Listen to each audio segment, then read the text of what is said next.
Material Components. Episode 4. The Rising Tide.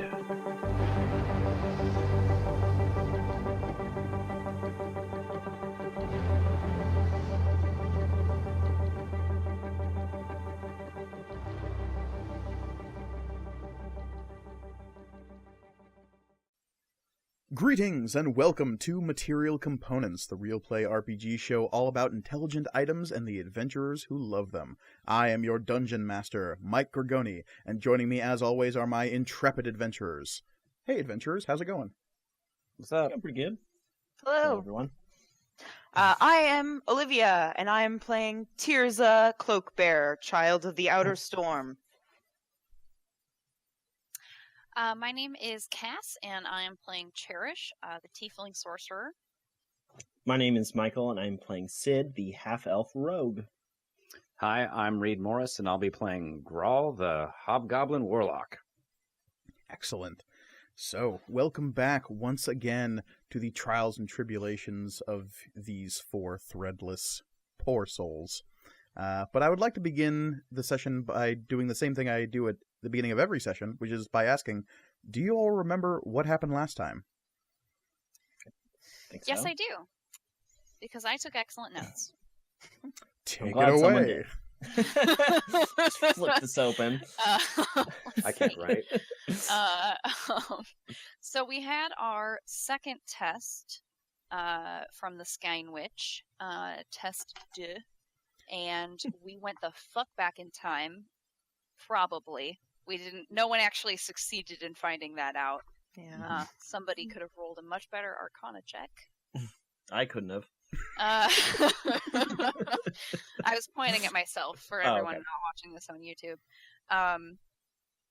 Basically, we were sent back to where Pyrescale, the red dragon who lives in the drylands, my map is on the floor, was just a little baby. He was just a little baby wormling. Little baby. People were mining adamantine in the mountains in the But north. were they? That's what we That's the question. think That's what they we were assumed. doing. We assumed. All you really know is that you found yourself in a mine, and within that mine there were veins of adamantine, though, as I did note, the adamantine looked untouched. Yes, it did. It did look untouched. Maybe my notes were not as fantastic as I thought they were. But, so yeah, Pyrescale, popped out and presumably, well, maybe he didn't kill everyone, but that super big fire giant probably did. And then we fought and killed that super big fire giant. You did? I was very impressed. Yeah. Without much help from the B team. Well, look, Valor showed up. Yeah. And He does Valor help. He's Yeah, the he was only there. cool one.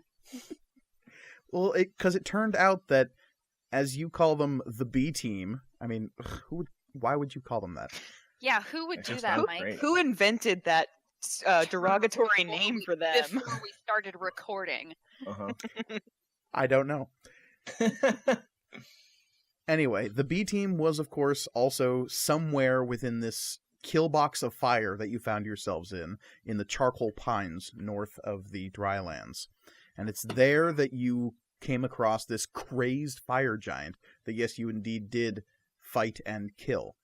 No thanks to the vast majority of the other Threadless, which included the pale-skinned necromantic gnome Talila, the minotaur monk Judah, the strange Eladrin ranger Camion, and this one did help you, and that is the tiefling eldritch knight Valor. My boy. Talila had charmed baby Pyrescale though, which was pretty badass. Mm-hmm. Also, Scary Fire Giant, he hated Grawl for some reason. Did we ever figure that out? Well, I mean, me as a player knows, yeah. but me I as don't a character, think it in doesn't character know. we do. That's, yeah. Grawl knows that there's an eternal struggle between the hobgoblins and giants. Yeah, they're just not friends. There's a land dispute. Some people want that land. mostly the giants, and hobgoblins like killing things, namely giants. That is so, true. you know. All true facts. Yeah. Cherish also had a run-in with a fun little friend named the Lesser. Oh yeah, the lesser. Uh, at first, I thought was a spider, which was awful, but then it turned out it was just a regular bug, so it was fine. And then it turned into a rat, which is even better. And then at the very end, it turned into an imp. Yeah, which I could go either way on. Oh, and I don't know if this is what Olivia's going to say, but It is what I was going to say. yes, tieflings don't ping as aberration or as abominations Fiends. or what as fiends. Unless your which, GM tells you they do. Oh. Huh. Oh. So, Huh. Oh, dang. sorry, Huh. I was going to apologize to Let's anybody. ponder this for a while. I was going to apologize to anyone who Who's a like tiefling? gave us shit about it, but now you can all fuck off. Because Nice. if you had done it Nailed again, it. perhaps Valor wouldn't have. Who knows? We may Oh, never know. oh, good. Okay, cool, great. I'm glad we cleared that up. So, so glad. So glad. This Okay, is cool. definitely not going to do anything to our friendship. Nope. Friendship. It's gonna be fine. Yeah, and I saw a big other horned person at the end of the test.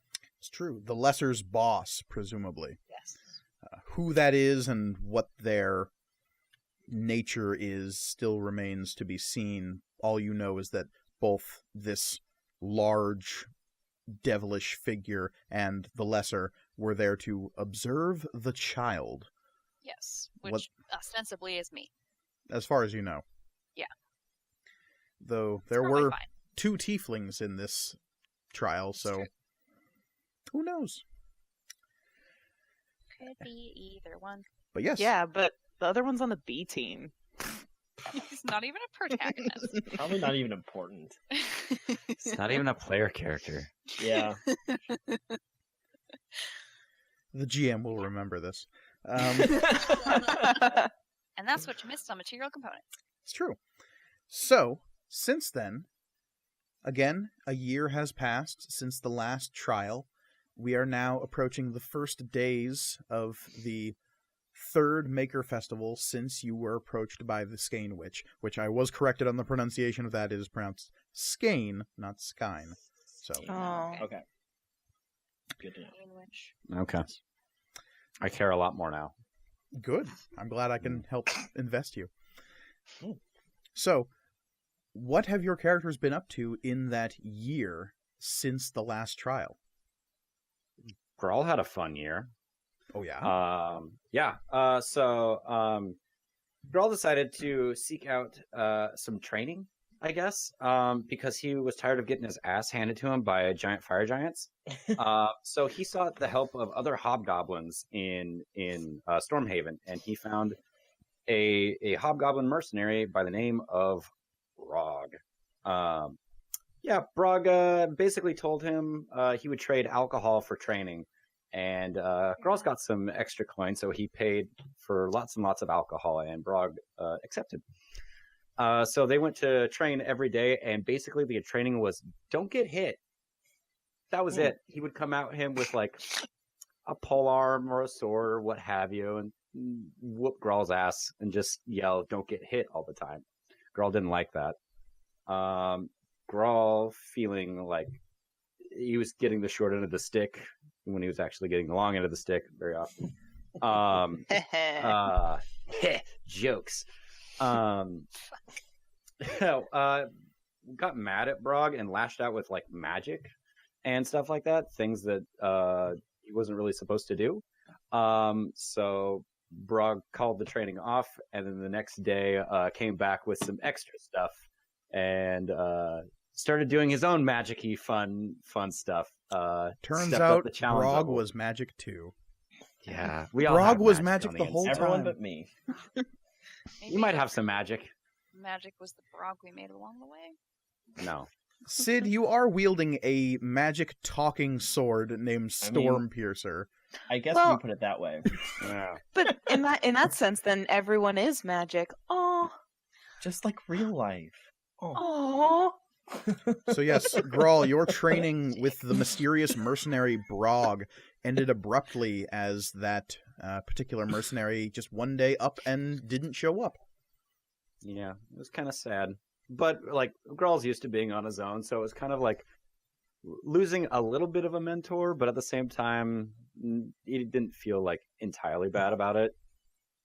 So instead, he decided to pick up a quest from a local like guild board and saw that his buddy Valor was hanging out at the same guild board, and the two of them decided to go on a little adventure into the nearby woods to kill boars for a one of the feasts. Yes, they were in the woods killing boars. Nothing better than this. And of course, that Guys adventure being dudes. ended with the two of you overcoming an eruption of dire boars. It seems as though the dire plague of the Eastwood has spread much closer than anticipated, for the woods just outside of Stormhaven should have been a safe place for the creatures of the woodlands, but the tidings that Grawl and Valor bring back to the city would have people believe otherwise. Yup. We overcame. It was awesome. I learned how to use Misty Step. Don't get hit. Leveling up is great. You should do it more often. It is really nice. All right. Sid, what was your year like? So I continue my training with the Genasi swordsman, who I named Cesario. Cesario works for the Bards College. Bards Guild. Bards Guild, thank you very much. It is not a place of learning. You have to be accredited to join. Right.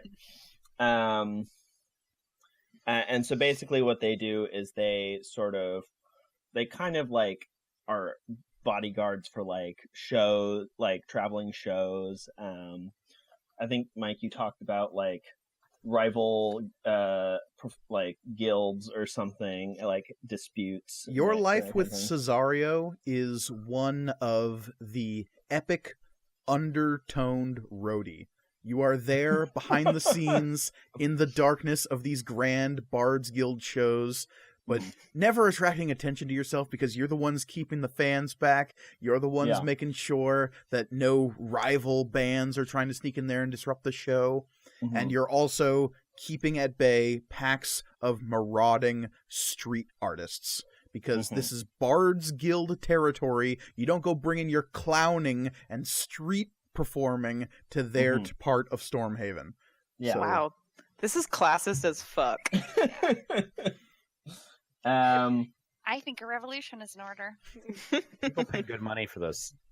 Yeah. So that's kind of like the general gist of what I was doing. However, one particular evening, I picked a fight with somebody, as I'm known to do. And you gotta stop Judah, doing that. I mean, it's just so much fun.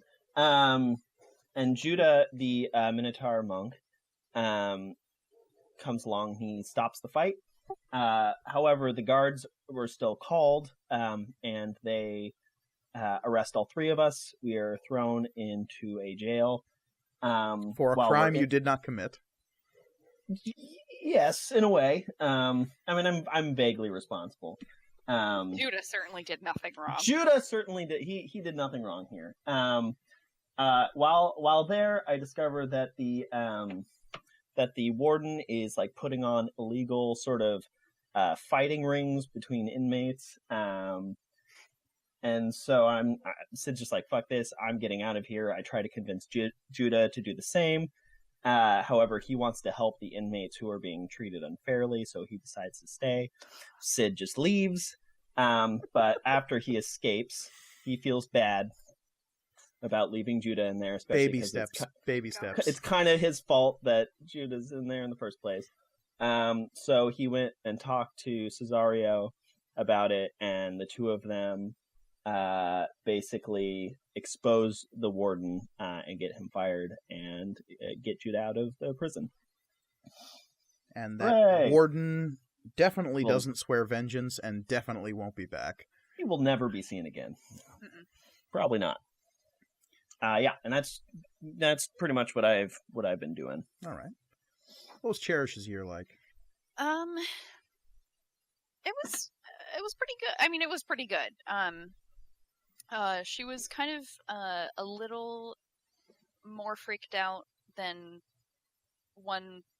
than before, I guess, after the second trial. The whole After the first trial, you mean? No, the second one. You're more freaked out after the second trial than the first trial? Well, I'm not sure if freaked out is the right word, but just like she's like, okay, like I'm more desperate to know what's going on. Like this whole the lesser thing, like she assumed the lesser was talking about her, and like all this fire stuff and her mom and Kania and all this stuff, and so she like the day after the test she writes a letter to the old mage, and gets well, not an immediate response, but pretty close to it. And Zenerva is like, hey, I didn't realize that your whole ish was like extra planar. That changes stuff. And offers to teach her personally, more or less. If I may. Yeah. Hey, I didn't realize your whole ish was like extra planar and stuff, so I'm totally going to agree to train you. Like Just that. like that. I'm pretty sure, yeah. Just like that. I'm pretty sure it was word for word. Oh. Thank you so much. You're welcome. That probably sounded really bad. Okay. So, oh my God, that's gonna get me through the rest of this week. Cherish learns some stuff about the valley that I'm gonna mostly keep to myself for now. But kind of stuff that is relevant is there are these things called realm scars that are openings that pop up in the valley to other planes. And that is probably how Cherish was smuggled into the material plane. And the Guardian Guilds have certain members that are responsible for finding these realm scars around the valley so that other people, like Camion, apparently, can go and close them. It's true. And that's their secret mission. So there's one that pops up in Stormhaven while Cherish is there for the year, and so she and Camion go on a little romp to go and close it. And they fight some Umberfae, and they stop a winter apocalypse from entering Stormhaven, and now I have a social link with Camion, and it was great, and we had a lot of fun. Yes, you adventured with the Eladrin Ranger Camion. Their whole seasonally based jam seems to revolve around being a bit cold and standoffish most of the time, and the only time you saw them turn to summer was when they were in the midst of slaughter. Yeah, which that's a lot to unpack, but I'm glad that they were having a good time. I love the B team so much. Right? Pretty sure Why we're is the this B podcast team. about And that? Oh my Yeah. God! What if we're the B team? Oh no! we're the C team. No, different No, podcast. that's a different show. Different That's podcast. Yeah. So working with Zenerva over the year, Cherish also learned some things about her. Just that she's kind of weird, mostly. That she talks weird and she doesn't touch things or be touched. Yes, close proximity to the old mage has revealed that she is a bit of an odd duck, and that is something you've come to expect from wizards and magic users as a whole. They tend to have their own little quirks and different sensibilities about things, but Zenerva in particular has some strange tics, if you will. Mm-hmm. Yeah. And Cherish also apprenticed herself to a jeweler that she had admired at the Makers Festival in previous years. An older fox folk named Shemeshka, and she's the best. She's a little crabby, I'm imagining, but she is also like the cool aunt. Oh yeah, yeah, absolutely. And she runs an upscale shop in the bad part of town. Yes, Which part of town? in Night side, which is the shadowed part of the eastern side of Stormhaven, in the shadow of the Old Haven wall. There is a shadowed part of town, which just on the outside of is the beginnings of the Eastwood, which is where Grawl and Valor hunted their boars. But there is a small cliff face on the edge of Nightside that looks out over this wide expanse of forest. But it is near the edge of that cliff face, overlooking the very edge of the city itself, where this old foxwoman makes her abode and creates pieces of specialized jewelry for indiscriminate I'm individuals. sure it's fine. Yes. She produces only the highest quality of goods. Yeah. It's Damn. probably I don't probably even go- nothing. I don't even go to Nightside, so that's saying something. It's dark there, spooky. So, last but not least, Tirza. How was That's Tirza's me. year? Sad. Tears just has sad years. When she's not with you guys, she's just not having a good time. So as the last episode ended, for all of you people who are binging,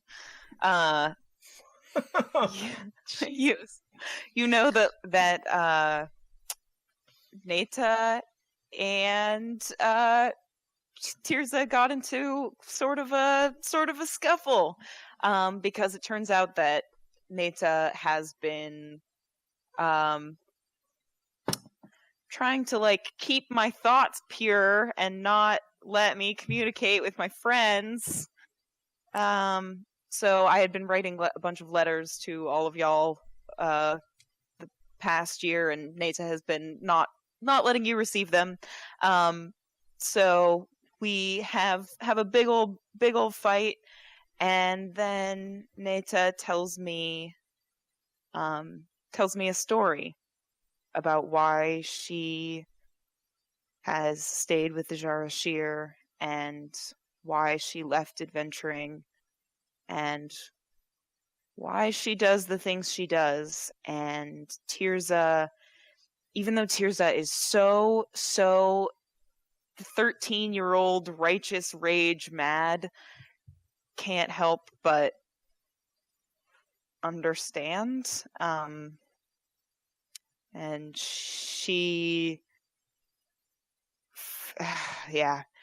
forgives Neta because Neta is the closest thing to a parent that she has, and continues on with her last year of the Hajj tree with Neta, who is now, Mike, you said keeping the influence of the Scaled Council to a minimum. Does that just mean Yeah.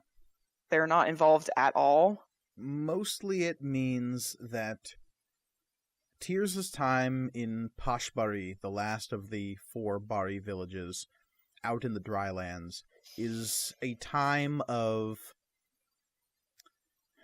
not disconnection from the Jarashir, because you're still in the community of the faith, but it is a disconnection from the high standards that Tirza was kept to for so long because of your Forgebond with your augur, with this holy relic.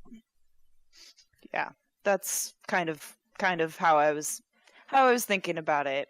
Probably way less duties as a religious figure and more just being a kid. For the first time in a long time, Tirza is allowed to just be a child, essentially. Yeah. And while she still has responsibilities among the Jarashir, because within the Bari there is no one who doesn't pull their weight. It is a community that keeps to itself, and as such has needs to be self-sufficient. Yeah. And makes some other friends who, Mike, because I just came up with that, I'm going to send you their name. Okay. She also runs into the last member of the B team, Talila, who I don't know why she was there because Tirza is super creeped out by her. You have every right to be. Secret. It's actually Olivia who's super creeped out by her. And during this time that she is here, Tirza manages to convince her to not start an undead rising situation. Look, she Like- was just bringing the corpses out for a good airing. That's all she That's- wanted to do. Maybe a little That's- dance. Yeah.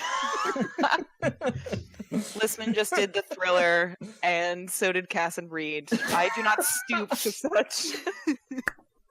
Oh no! Low hanging fruit. Yeah. Yep. So yeah, I just completely ruined Talilah's fun, and now Tirza's like, great, I have a social connection with her, and we can never speak again. Haha. I will say one of the people who you made contact with over the last year was from an unexpected corner, and whether or not you realize the connection to this person by the end of the year, I'll leave to you. But a certain half-orc young man with a large hammer comes to work the mines just outside the Bari, and while Jet never takes part in the worships or the ceremony of the Jarashir, he does his part to keep the community strong and safe for a little while. He seems to have dedicated himself to whatever the hardest task is at hand. Does he ever say his name to me? Because if he does, then Tears is like, oh my god, you're Cherish's boyfriend! It's probably awkward for both parties. Oh, yes. Yeah. You've never seen someone go from green to red so quickly. It's like More of a brown. Good.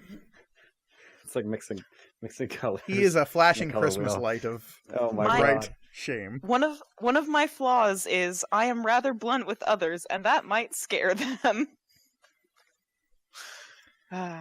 Anyway, that's my year. All right. So, Speaking of which, I think that Cherish, I totally forgot to mention this, but she probably does, like, write letters home, both to Kalkin and, like, including a letter for Jet in there, at least a couple of them. all right. I haven't forgotten about him. All right. Well, neither have I. I'm sure it's fine. It's good. It's fine. So, after a year has passed, the four of you have become stronger and better equipped to deal with the world around you. You know that soon enough you will face the third trial of the Skein Witch, though in the time in between you have gained your 4th level. Way to go. Yeah. Yay. We did it. I am Less sure- squishy. less squishy indeed. Only slightly. On top of that, your bond with your forge bonded item has again increased. You can now use their skill abilities 4 times per day. Way to go. Sweet. And all of your forge bonded items are now capable of more complex thought and feeling. They are better able to communicate what it is they feel and need, and they are also better capable of observing the world around them. So as opposed to just observing things through your minds or through your eyes, they might have a distinct take now on the world as they perceive it, not just how you perceive it. So, if you need a second opinion on things, the opinions of your forge bonded items are now available, except for Wait. Grawl. You could. I was just gonna say I could be all of your forge bound items, and you guys could just ask me for my opinion.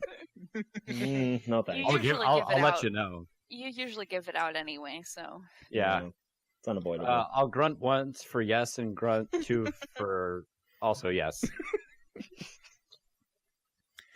So yes, on the first day of this year's Maker Festival, where do you all find yourselves?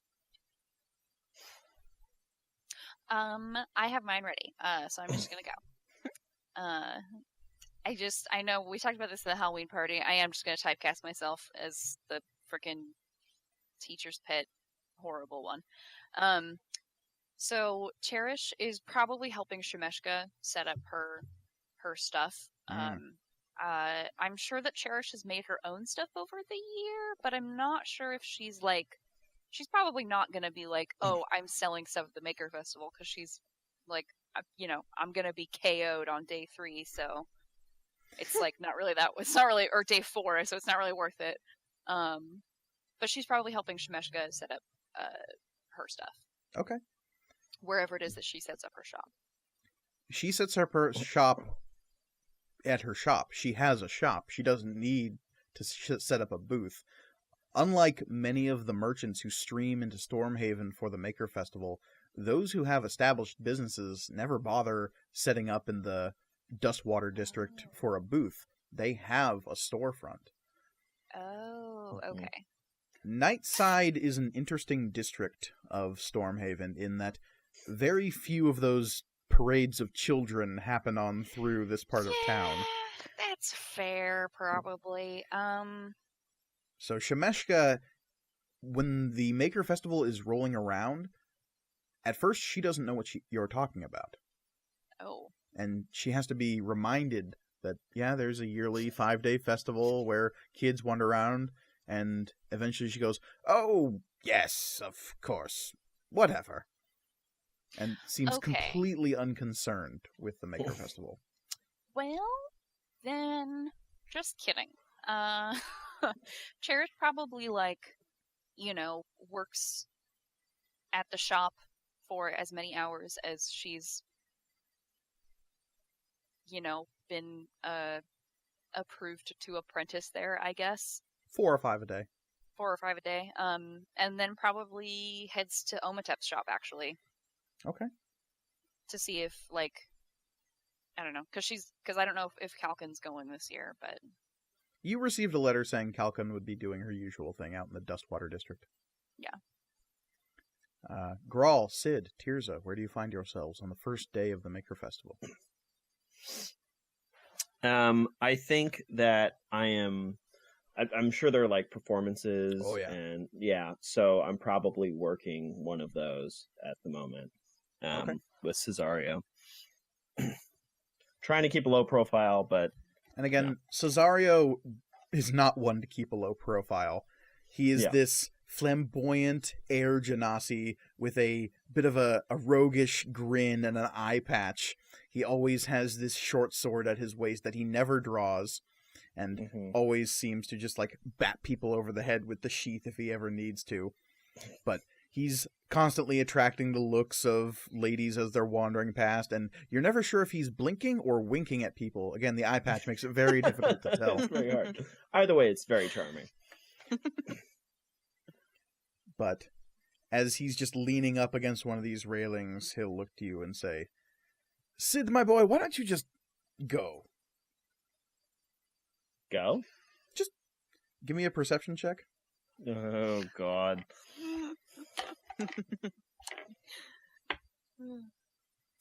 Not great. 7.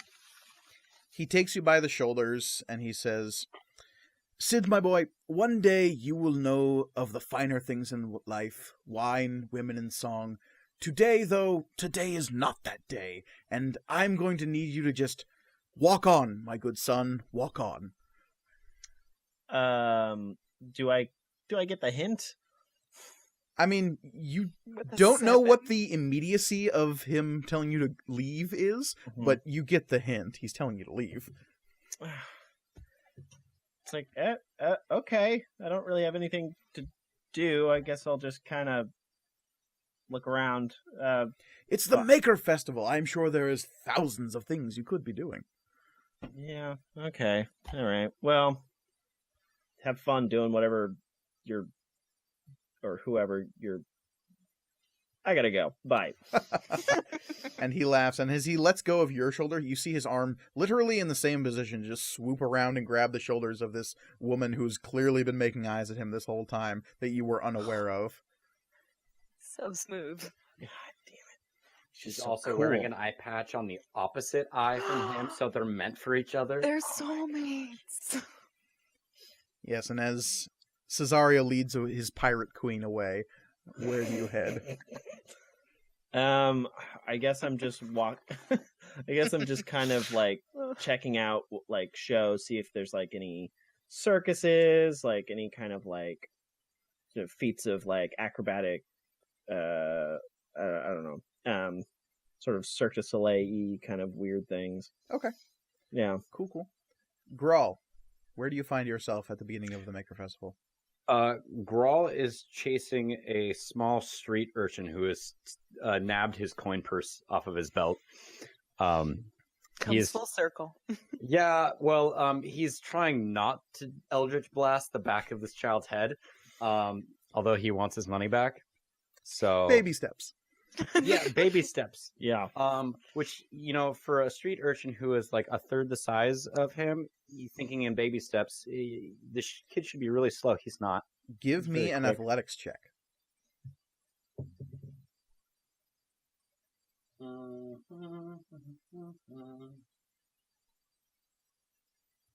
Okay. 12. 12.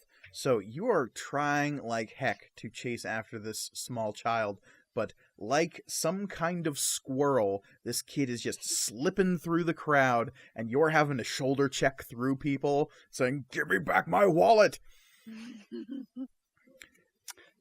Tirza, as you're coming in along the Dustwave Road into the Dustwater District, you hear the unmistakable shouts of Grawl over the crowd. That's so funny, because if you had asked me what I was doing, I was like, I'm walking in the opposite direction.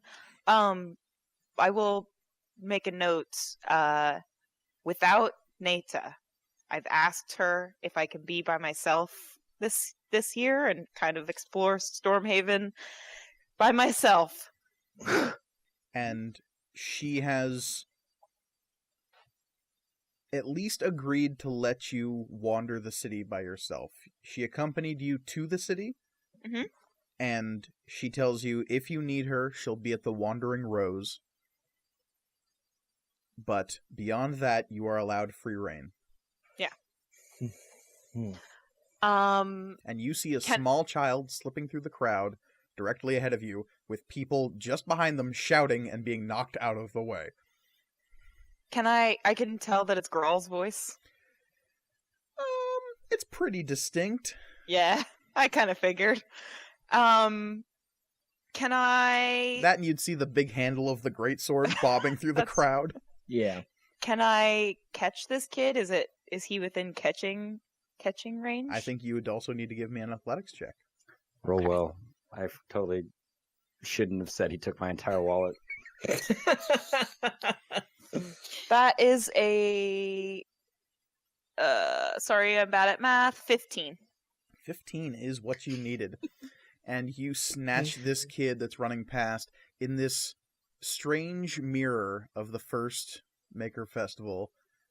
Your armored hand grabs this kid by the back of the shirt, and like he comes jerking to a stop as Grawl comes out of the crowd.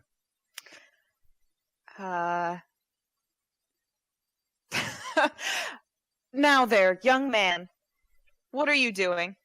I ain't doing nothing. Hobgoblin's chasing me. And why is the hobgoblin chasing you? 'Cause he's a hobgoblin and they chase kids. Well, this one might. Hello, Grawl. He's so fast. He's so fast. Tirza, how old are you now? I am 14. All right. Grawl, Tirza seems to have gone through a little bit of a growth spurt in the last year. She has sort of bulked out a little bit, grown taller, and that little 12-year-old you remember staring you down as you tried to chop an old man to pieces is standing for you, a bit more grown, a bit more confident. So, if I was to have to kill another old man, she would understand now. She understand where I'm coming from. Okay. I'm kind of winded from this. Was not expecting to exercise today.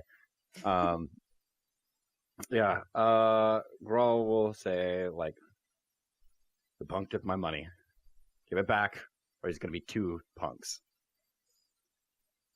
Didn't take nothing. He's lying. He's a hobgoblin, miss. He might be a hobgoblin, but he's not a liar. I'd like you to give him back his coin purse. I'm going to need some kind of persuasion roll. I can fucking do that. Oh, man! That's a 1, isn't it? It's not a 1, but it's a 2. But it becomes a 6. Okay. The kid begins to shout, "Help! Help! I'm being kidnapped!" And people in the crowd begin to turn and look at the two of you. Ooh. Grawl. And I think I kind of hold him out a little bit from me and go, take what's yours and let's get out of here. So I'm gonna take the child by the scruff of No, his that's shirt. not what I meant. No. I got this. Let's see here. Take what is yours. Yeah, I'm gonna try to intimidate this fool. Kalima. Yeah. Let's see here. Oh, grave Ooh, miscalculation. Okay. Yeah. Plus 5 is 24. Okay. 24 what? I'm gonna try and intimidate this fool. Oh, yeah. Yeah. All right. So you grab him by the opposite shoulder that Tirza has, and as you just lean down, your pale face getting in real close, and you leer at this child and just snarl, "You might want to give it back." And Tirza, you see a small puddle forming at the base of this child. No! Oh. He also stole my water bottle. And with a shaking hand, the kid holds up your wallet. I take it, and then I pat him on the head. And he just sort of lets out a small meep. And as soon as you let go, he tugs away from Tirza and scampers off into the crowd. Oh no, I was gonna give him money. Don't give him money. He tried to take mine. I know, he needs it. No, that'll be fun. As he's yelling away, I'm going to yell at him. You're lucky I wasn't hungry today. Oh no! He doesn't mean that. I super mean that. Grawl, this is how stereotypes start. Yeah. And also, that's so mean. What if I'm that the had been mean baby Sid? So he's an adult now. I would have been fine. Yeah, he would have been fine. See? They grow up just fine. He's got a magic sword. Maybe he'll get a magic sword. Maybe he'll get 2 magic swords.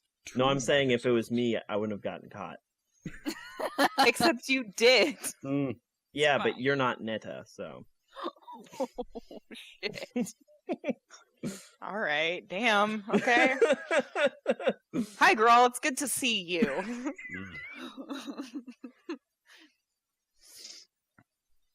Yeah. Mm-hmm. Yeah. Well, just goes. Yeah. Yes. What have you been doing in the city? I was chasing a child. You stopped the child. I got my money back. That's what I've been doing. Verbose as always. Are you on your way to find the others? I was gonna go look for Cherish. I guess we're on our way to go find Cherish then. Okay. And that's what we do. All right. So, eventually, at least 3 of you convene over at Duskwalker Import and Export. Established.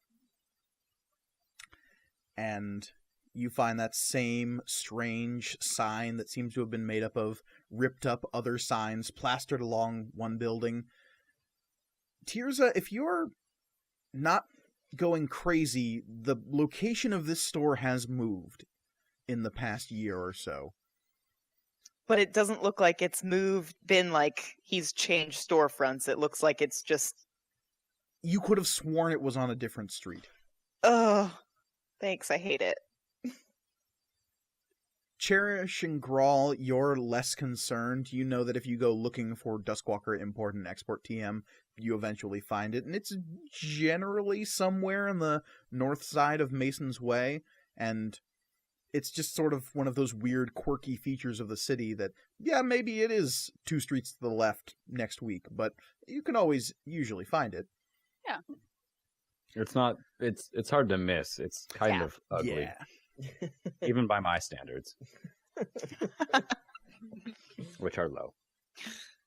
And as you approach the store, you see that several long tables have been set up, sort of haphazardly out in front of the store. It almost blocks the road, but it's just like presenting enough gaps to where people can sort of worm their way through these tables. No cart traffic is getting through this road on this day, if Omatep has anything to say about it. It's as far into the road as permits will allow. And maybe farther. Yeah. Maybe a little bit further, yeah. Because it is as you approach, you see Omatep gesticulating wildly out in front of his store with an impatient-looking man holding a clipboard standing in front of him. Oh. And Omatep says, No, I swear, I have the permits, just follow me into my store, I'm sure we can sort this all out. Our head of filing, Alexander, I'm sure has everything worked out. If you will just follow my monkey into the store, we can sort this out, no problem. And Cherish probably just walks right up and says hello to Omatep and hello to whoever the strange man is. Ned Sneedley, Public Services Director. Ned. The worst. What's going on? As Ned is being led away by a small black and white capuchin monkey holding one of his fingers, walking him into the store, Omatep turns to you and says, Oh, greatest thing! We are having a clearance sale! I am trying to clear ants out of the store, so while I do that, all of my objects are out here on the road. That's probably good. Ants are can be a big problem. Especially ones the size of dogs, yes. Mm-hmm. Understandable. Mm-hmm. So yes, welcome to my clear ant sale. Is it spelled clearance, though? It is No. CLEARANTS. Yeah, clear ants. Mm-hmm. Is there anything good? That is a very good question. Oh. To answer Now I that wish question, I was there. I am going to need Is- my dungeon Is master Ned guide. Sneedley gonna get fed to some giant ants? That's my only question. It's the impression I'm getting. Yeah. Honestly, I came over here to try to convince him to go into the store. It's not going to happen. So, what I'm going to do with the handy-dandy Dungeon Master's Guide is roll on some magic item tables, and we'll see what you find outside of Duskwalker Import and Export TM. And of course, you can find the list of strange and curious magical items that I have made up myself with the help of some lovely people on Twitter over at materialcomponentsrpg.com/Duskwalker. But for now, we'll just stick with the book. We need a shameless plug graphic to just appear on the screen. Just a star wipe on the screen. Yeah. The rotating 3D cube from That's- PowerPoint. There we go. God. All right. So, a couple of things catch your eye, Cherish, and you are probably inspecting a few of these as Tirza and Grawl approach.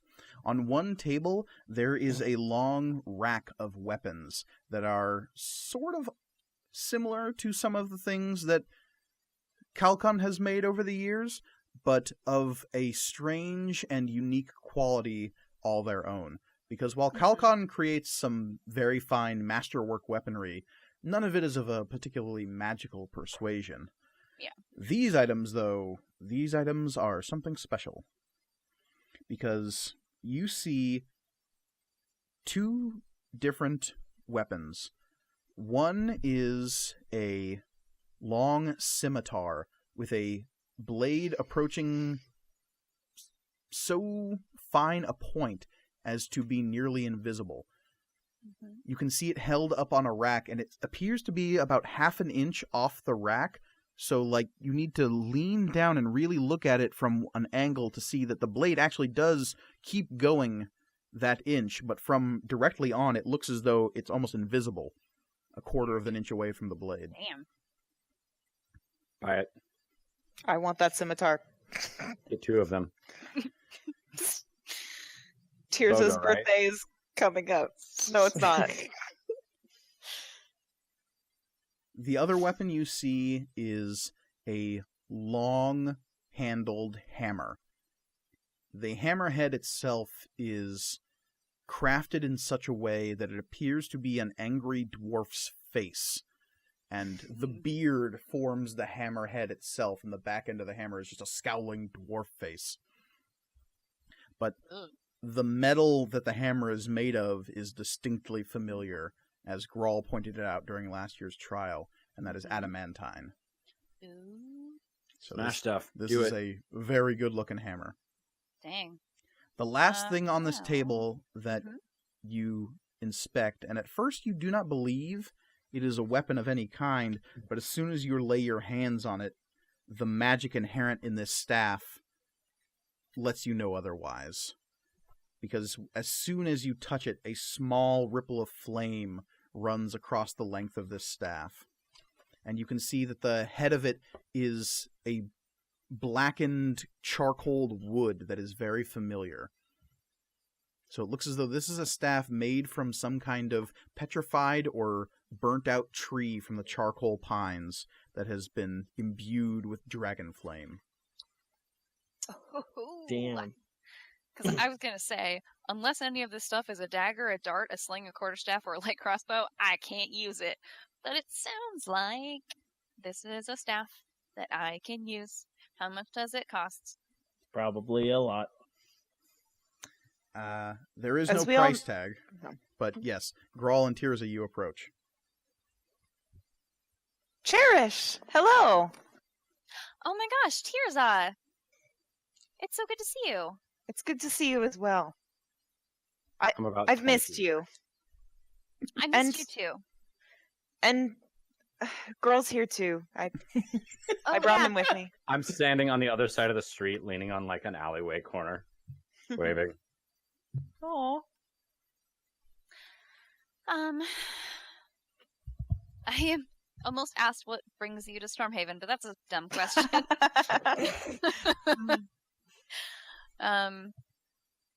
Oh, you should look at this scimitar. I found some really cool things.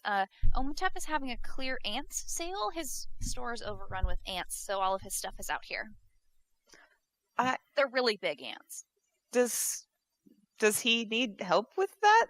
Omatep, do you And you- he's need help with your ants? he is off to the side, shystering like he does. Yeah. And he says, hold on a moment, and he bustles over and he's like, ah, Tirza! And he looks across the street, and Grawl, over there, don't think I don't see you. I put the hand over my eyes, like he's looking at me. Like if I do that, he won't recognize me. And he says, I'm sorry, what was your question, young Tirza? Do you need help to clear your ants? Oh, no. Alexander has it all in hand, I assure you. He needs exercise from time to time. It's fine. All right. Omatep, how much is this staff? I love it. Oh, what you have there is a staff of fire. Very nice, very nice. I imported it myself from the drylands, you know. And by myself, I mean I hired someone to go chop down a tree out there where there are dragons. That is very Right. dangerous.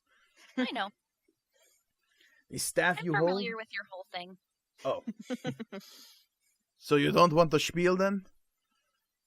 Well, I mean, you know. No, not it's like- fine. I don't, I tried to There's make it a gonna little be presentational, There's give gonna be people a so many show. people to give the I- spiel to you're- today, okay? You're not wrong. And he sort of like dejectedly looks down at the staff and like pokes it, and he's just like, the price, right? The price. Friends and family discount, of course. You're looking at a very, very reasonable price of 10,000 gold. All right, okay. Yeah, that's that's about right. kind of what I expected. All right, well, maybe someday. Thank you. You're welcome. I put it And he back waits down. expectantly, like looking down at your wallet, then back up at you. You know I don't have 10,000 gold. I don't, actually. If you did suddenly, that would be great, and I would accept it right now. No, I know. If I had 15,000 gold, then I would buy this staff. But unfortunately, I only have like 400. Oh, well, better luck next time then. It was good talking to you, and he just bustles away. Yeah, I just sort of like drop the staff back on the table, just like, well, this is garbage in it now. I was going to tell you to look at the scimitar, but it's probably in the same price range. Yes, I receive a stipend from the Jarashir, but I don't have a job. Yeah. It's a cool scimitar, though. Oh, it is. And Tirza kind of goes to put her finger on the very, very tip of the blade and goes like, womp womp. And you're about a half inch away from the blade when you touch metal and you feel the sharpness prick your finger. Oh, that's so cool. Right? So yes, Sid, Yes. while you are gallivanting around the upper parts of the city looking for a good show, Yeah. you eventually find yourself wandering into that same town square, I guess, for lack of a better term, that fountained area where you inevitably find yourself at the end of each of the trials. It is a packed courtyard full of music and sound, but there is also a sense of expectation here that you've never felt in the past.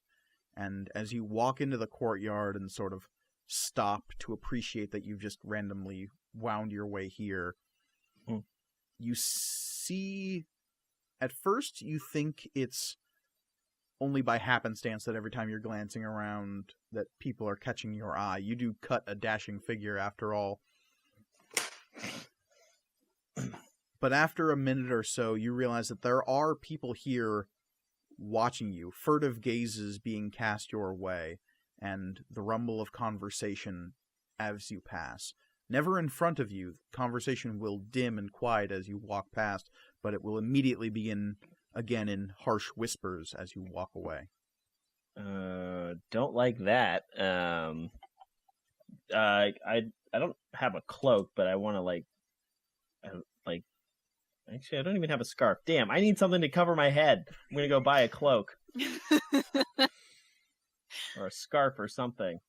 I don't really want attention, so I'm gonna go try and find something to cover my head. Okay. Walking out of the square, a woman grabs your sleeve as you're walking out. Let go, please. Can I help you? I'm sorry. I need to know. And she glances back, and there's a couple of other women on a corner that were clearly watching this conversation. And she says, "You're one of them, right?" One of what? The ones that get taken every year. Are you Well, like the threadless? Is that what you're talking about? Oh, is that what you're called? Well, I don't know. What are you talking about? It's just... What have you heard? Well, there are rumors that every year a group of people just appear here in the square at a certain point in the festival, and everyone seems to be talking about how they disappear, get taken, something no one quite knows. But it's been happening for a couple of years now. Can I tell you a secret? Yes. And I lean in. I'm one of them. You want to know what we do? Yes. We go. Well, actually, this is not a great setting. Let's, actually, no. Is there some place to get food? There's probably a small cafe nearby. Oh, perfect. And I start. For what? I walk. Sorry. Yeah, I walk over. And I'm like, well, basically, we're kind of a big deal. Maybe a minor celebrity, you might say. I don't say that, of course. I let my actions speak. Actions are louder than words. And we are summoned to accomplish great feats of strength, skill, of cunning. Sid, basically what I want to know is, how much of the truth do you tell this woman? I think that Let him role play, Mike.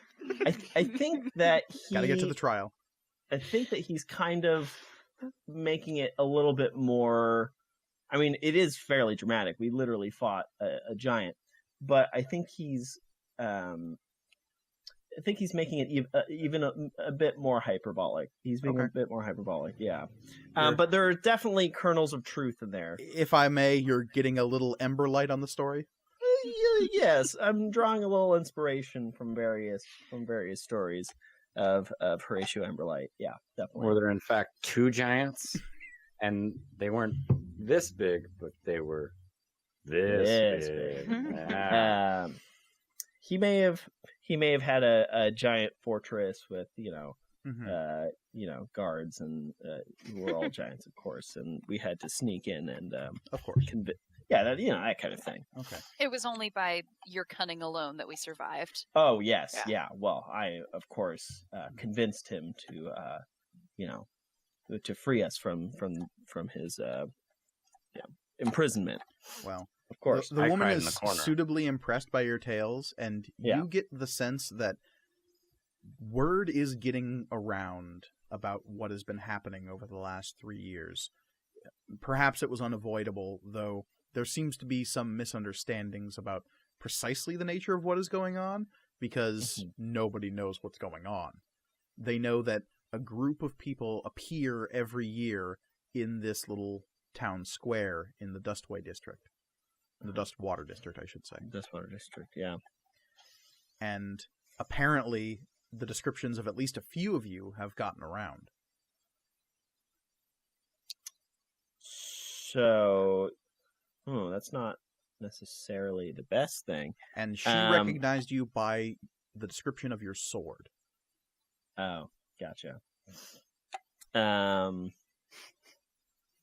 Okay, so we're semi famous then. We're people talk about us.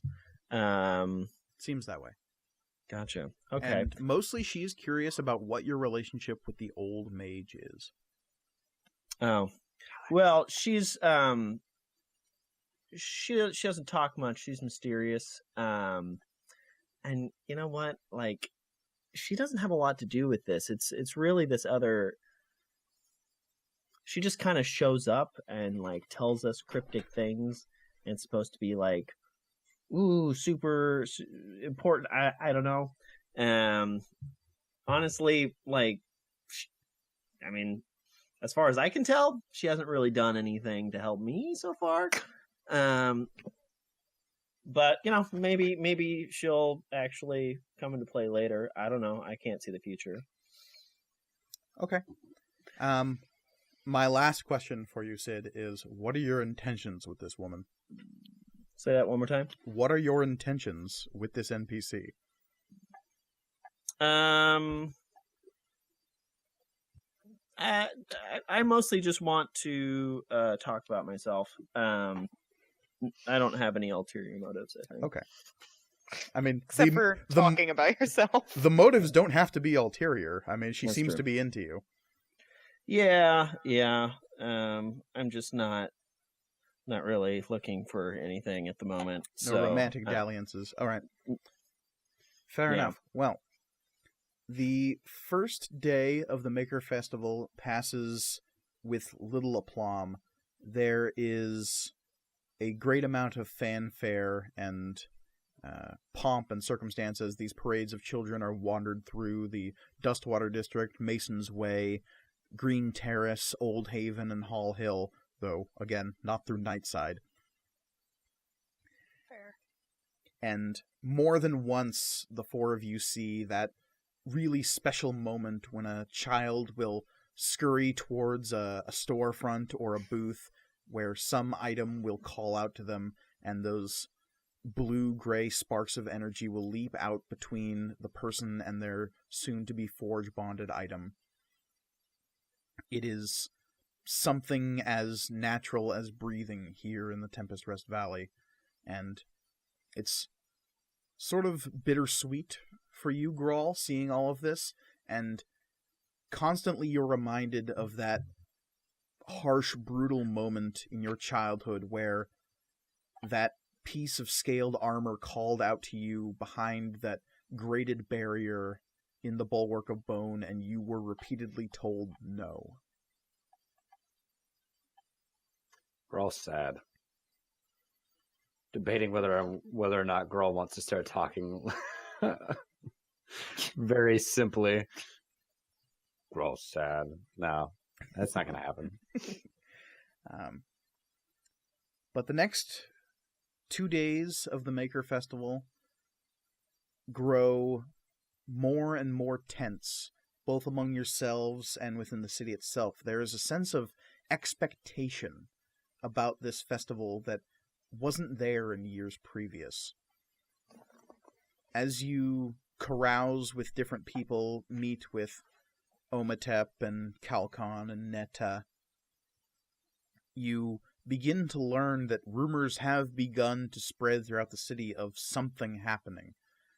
You're not sure what the old mage has done to quash or encourage these rumors. All you know is that there are people who are taken throughout the city and then returned to a very specific point at the end of differing days of the festival.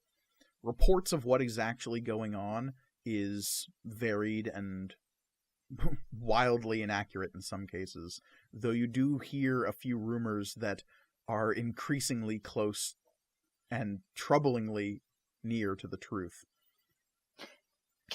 Is it possible for us to use these rumors to find the B team?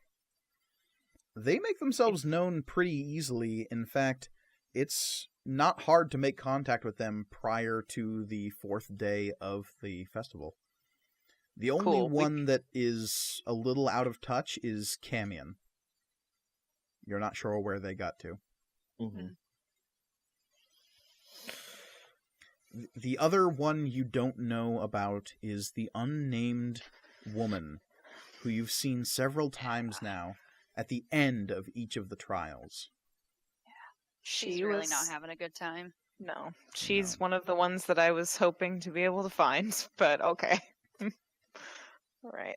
As you don't know her name you have a decent description of her. She is a middle-aged human woman, blonde hair, but it's tough to find someone in a metropolis like Stormhaven.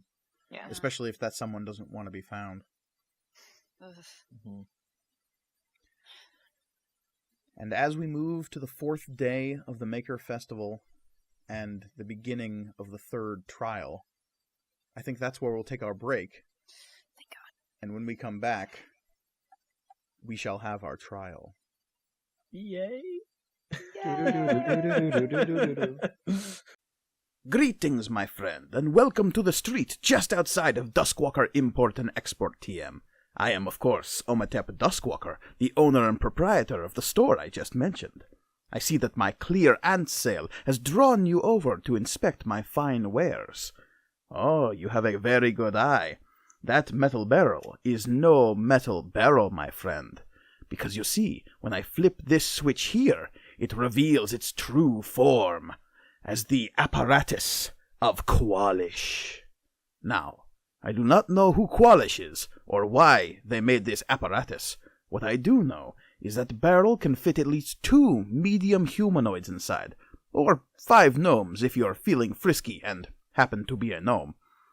Inside you will find a series of levers that, when activated, reveal that the device is in fact a vehicle that kinda looks like a crab, if I'm gonna be honest. But when it sprouts its legs and claws, it can shuffle forward at a movement speed of an astounding 30 feet. It can also swim at that speed as well. This apparatus can do it all. Move forward and backward. Make abrupt 90-degree turns. Attack or grapple your foes with its massive pincer arms that extend from the front. Also, it includes power windows, so, that's nice. This here apparatus was only ever driven to the market on Sundays by a little old cleric out in the country, so with barely any miles on it, I would be happy to part ways with it for a mere paltry sum of 100,000 gold. Eh? No? You don't know what you're missing out on. Anyway, let's get you back to the action. And welcome back to Material Components. When we last left our heroes, they were winding towards their third trial on the fourth day of the Maker Festival. And as the fourth day dawns, a somewhat familiar experience takes all of you, and that is that you wake up in an unfamiliar location. Texas. It's worse than I thought.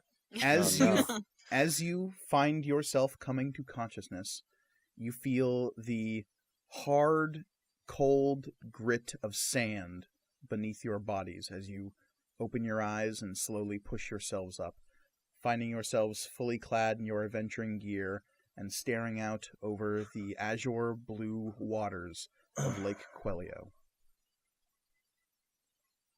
I have no idea where this is. Never been here.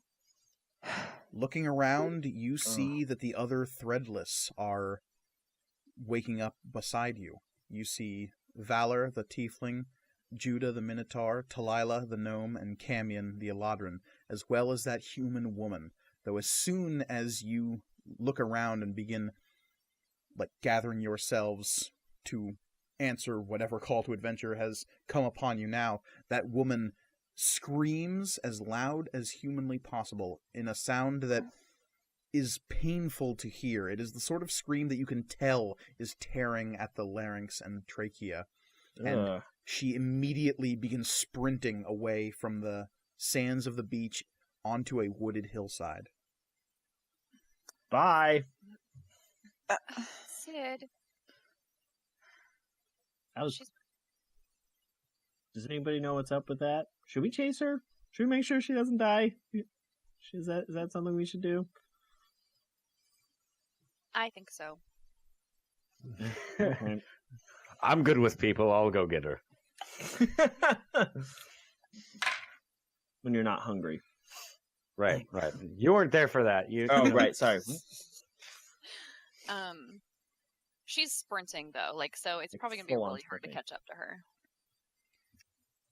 Nose goes. I'm gonna shout after her, wait, we should stay together. She doesn't appear to be listening. Balls.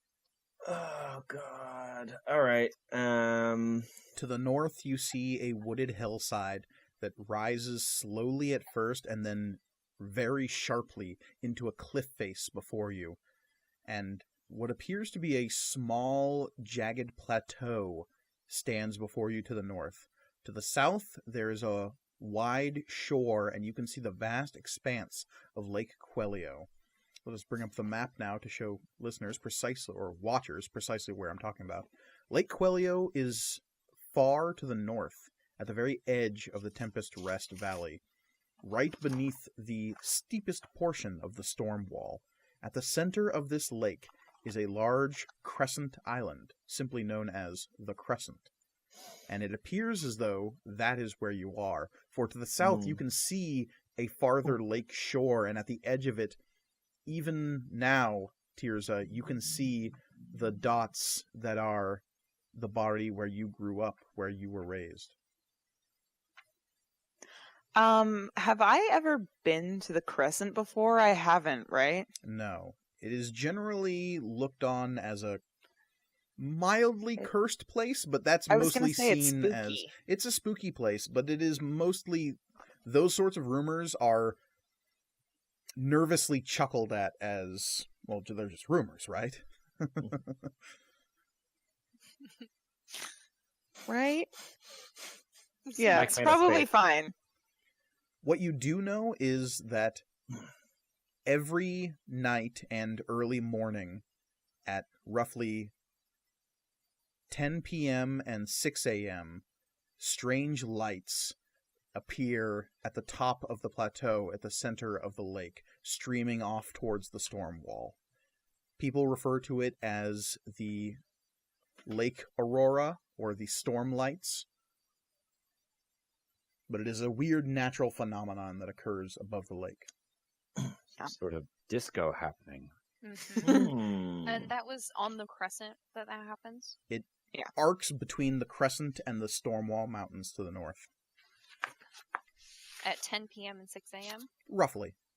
Roughly, okay. Betwixt those two times, or those two times individually? Those two times individually. It probably happens during the day as well, but the lights don't show up when there's sunlight. Fair enough. I think that Tirza helpfully recounts this information less because it's like, oh, this is super relevant and plot important, and more just like, we're at my house, and is like, oh, I know what that plateau is. It's there's I'm so sorry, Mike. What did you call those lights? They're called a bunch of different things. They're the Lake Aurora. They're the storm lights. Sometimes they're called fey lights or witch lights. I think Tirza probably calls them the storm lights. And it's like, oh, that's the where the storm lights touch the crescent. I know exactly where we are. And Valor says, "Oh, well, that's good." Yeah. Where's the cult compound? Where do we get the Kool-Aid? I don't know what that is. Judah says, Sid, that is very disrespectful for this person's religion to refer to them as a cult. I mean, is that... Am I wrong? Tears, am I wrong? Did I hear wrong? Did I hear incorrectly? It's not Kool-Aid. It's more How of a a person Sunny D. practices their faith is their own business. That's true. Thank you, Judah. And Talila says, it's not even one of the fun cults either. Yeah, you're more into the human sacrifice ones, aren't you? And she lets That's out a what I'm small assuming. shiver and a moan. It's the last time I talked to her. Exactly. No thanks. Somehow I get the feeling you don't have to say anything for that to happen. Yeah, It it's just sounds like an idea and just like... Mhm. So we're all just standing here whilst scared lady just took off. Still, Yeah. And that's what I'm Tirza wondering. was expounding about the storm lights. Yeah, what direction? I need Did everyone she, to give me perception checks. Yep, that sounds about right. Yeah. haha, not 20 Great. plus 3, so 23. That's the only one I'm going to get tonight. 17. 16. Go. But I needed it. 12. Oh, everyone did okay. So, Sid, you are just really creeped out by Talila. But the rest of you are looking around at your surroundings, and you begin to notice the subtle differences that are putting you on edge. And it's something you've been noticing every time you've slipped into one of these trials, is the world is slightly different than you're used to. Above you, where the sun usually sits, you see a darkened hole in the sky. It is almost as if an eclipse is occurring, but as opposed to something passing in front of the sun, it looks as though the sun has simply slipped into negative space in the sky. There is still Good. daylight being cast from somewhere, but you do not know where. The next thing you notice is the water. The usual lapping of the tides is not occurring. There's usually waves coming to and from, and instead there is just a mirror slick surface of the lake in front of you, making zero sound. Normally there is the lapping of waves, the occasional splash of a fish or a bird diving into the water. There is none of that. There's just a silky, smooth, mirrored surface stretching out before you to the south. And Grawl, what you notice, even as you're watching and the rest of the group is interacting with each other, that the water is rising. Slowly, Okay. but instead of lapping at the shore, it is just slowly moving upward. How like is it? Even while this discussion is happening, you notice that the water is... It went from about 5 feet away from you on the shore to roughly 3 feet.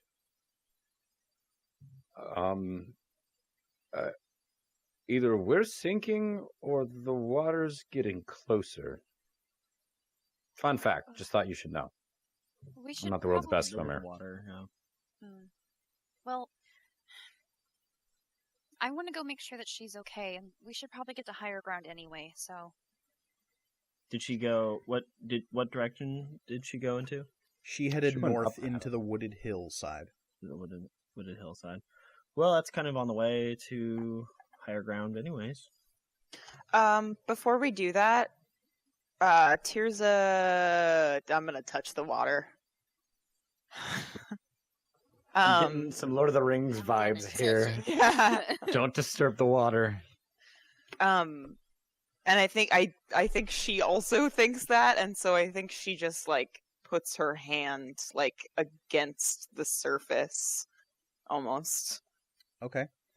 That's not supposed to happen. As not soon supposed to be like as that. you lean in towards the water, you can see that it is incrementally rising towards your boots. So even as you stand near the water's edge to get close enough to put a hand out towards it, it is slowly coming up the edge of your boots, even as you stand there. It is one of the most bizarre things you've ever experienced, because it's still wet, it's still water, but it is moving at this uniform pace that is abstract and bizarre. And as you put a hand out to touch the water, you can see another hand coming towards the surface just underneath your own. Whoa. I get out of the water. Oh, go for a fist bump, dude. And as soon as you back away, this hand breaks the surface, and Why this do I keep doing this? hunched, fish-faced figure rises up out of the water. And when I say fish-faced, I mean it looks as though it has the head of a large piranha almost. 2 large yellow amber eyes on either side, a huge split jaw full of jagged, sharp teeth, hunched, muscled shoulders ending in webbed, clawed hands. And it rises up out of the water, dressed in this shaggy, what looks like seaweed, and it lets out a hiss and charges you, Tirza. I'm thinking Murloc kind of shape. And it is going to try to hit you with a... Oh, that's not going to do it. 11 versus your AC? No. All right. I would hope not. It slashes you with these claws. What do you do? Besides tumbling backwards, I take out Meretziger, and No, I'm just gonna back away from it quickly. Okay. What do the rest of you do when you see this figure emerge from the water? Shing. Yeah, I'm gonna draw my sword. Cherish lets out a yelp and readies some kind of spell. This is not a naturally occurring Lake Quelio creature. It is, actually. I would need some kind of history or nature check from anyone who might know of the flora and fauna of Lake Quelio. I mean, I'm really bad at that, but Yeah, I just don't think I would know. Cherish and Grawl, You've you been might there. know, because, you've been to Yeah. the It's lake, true, I and have you've been there. studied near the tower, which is on the edge of the lake as well. I got a nat 20 though. Don't even worry about it. Yep. Oh, but I have a -1, so it's actually 19. Nat 20 is a nat 20. I know. What did you say it was? A lore check? Either history or nature, whichever you choose. Oh, okay. Well, I mean, 15. Cherish, did you even bother rolling? Okay. No. as soon as Liv said she got a nat 20, I was like, okay. Grawl, you know that there are a bunch of freaky fish people that live in the lake. And Grawl's not great at swimming, so anyways. Tirza, you would know that there are, in fact, a bunch of merfolk and aquatic life forms that live in Lake Quelio. Lake Quelio is incredibly deep. There are even rumors of whole underground or underwater cities deep within the lake, possibly in the center of the crescent itself.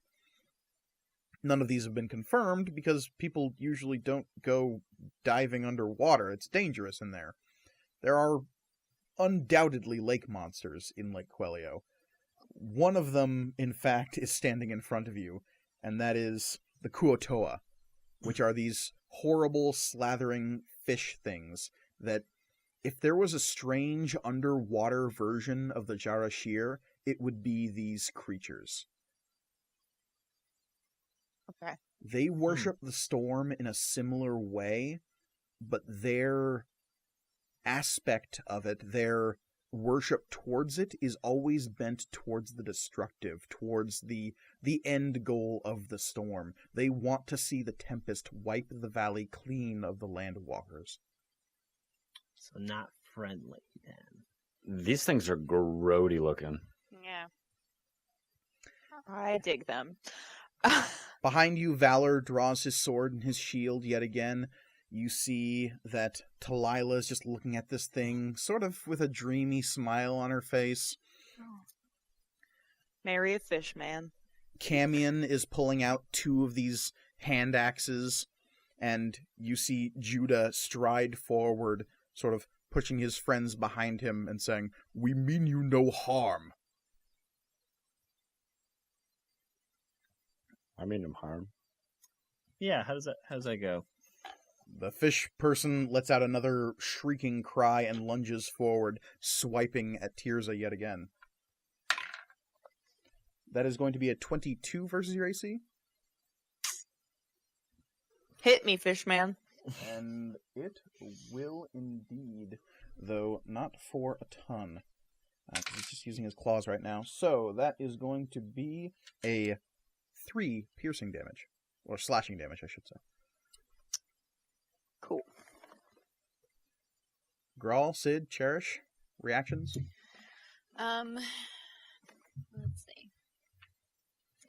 I cast Magic Missile as a 2nd level spell. Oh shit. Yeah, I'm not fucking like I hate this. Yeah. So that is 4d4. Let's see.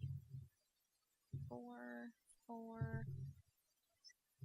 8, 11, 13. All right. 13 damage into this thing's face. It did not like that. It is looking real shook up. Grawl, Sid? I know what I want to do. Okay, go for it. Judah's standing in front of it, is that right? I mean, he's standing in front of those of you who were back behind. Cherish's magic missiles have lanced out to either side of the massive bull man and just arced into this thing, and it's gone stumbling back into the water slightly, and Tirza is directly in front of it. Okay, Tirza's directly in front of it. Can I run up behind Tirza, and I want to, jump off of Tirza's shoulder and try and flip over so I can be behind him? You'll be in the water if you do that. Yes. How deep is the water at that point? It seems to only come up to the ankles of the creature. Yeah, I'm going to do it. Okay. Oh my. Give me an acrobatics check. Sure. Can I assist? As- Can I throw him? Spring him off of your shield. I don't need to. I just was wondering if that was a If you had thing I set could this up potentially do. beforehand, yes, you have no idea this is about to happen, though. Okay, so our between year, Sid. We worked on this. Yeah, we worked on this 1-2 punch that we got. Sid, Okay. give me your acrobatics. Cool. 20. Let's see, what is that? 25. All right. So now give me a dexterity saving throw. Oh shit.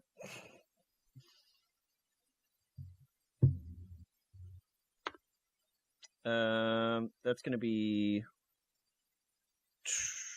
23. Holy shit. All right. So you do a wicked, like, spin flip over this thing, and you fully expect to land on your feet behind this creature. So when you go plunging into the water as though you just dove off the deep end of a pool, you are completely unprepared for it. Though, at the last minute, you manage to throw your arms out, sword in hand, as though you are clinging onto the edge of a pool, and ram your chest into what feels like a ledge, just about maybe a foot from where the water touches the shore. Cool. Meant to do that, totally. I'm behind the creature right now? Yes, though you are up to your, like, pectorals in water. Right. So have I used all of my movement at this point, or can I? Yeah, I'll say that was your move action. That was all of my. So I can't pull myself up. You can. It would just take your action to do so. Damn. Just slash at his little fish feet. Yeah, I'm just gonna kind of slash his little fish feet. Yeah, bring his face, giant gaping maw with teeth, down closer to your face. Actually, no. I'm gonna get myself up. Okay. Yeah, it's pretty easy. Yeah. Though, as your feet are struggling and kicking out of this deep water that is much deeper than it should be, you feel something beneath you, just that passing of water as something enormous moves beneath you. Glad I got out of the water. I'm very glad. Okay. Grawl. Yeah, not touching the water at all. Eldritch Blast. Nerd.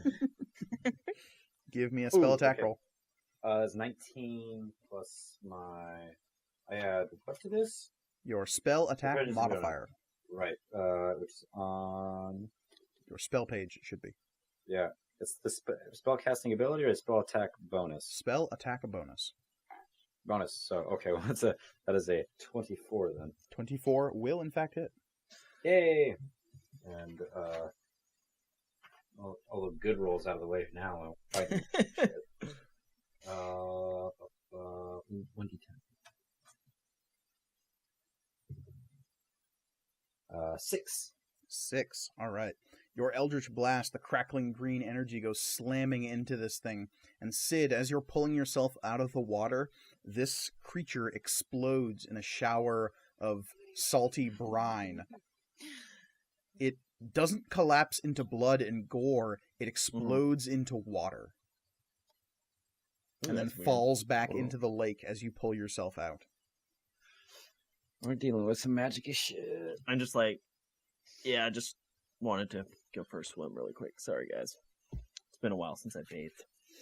Also, don't go in the water. And Valor says, yeah, I was about to say something as well. Yeah. But we know now, so you're welcome. And even as you talk and pull yourself away, you can see the water is rising, slowly consuming the beach you are on. I lost you for a second, Mike. Were you just saying the water is rising further? Oh, yeah. Yes. Okay.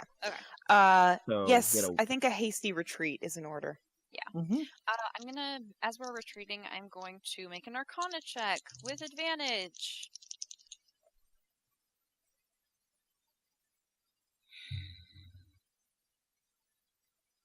Doesn't Yes. sound like a good... No, it's a good growl. Oh, okay. 22. Ooh. Damn.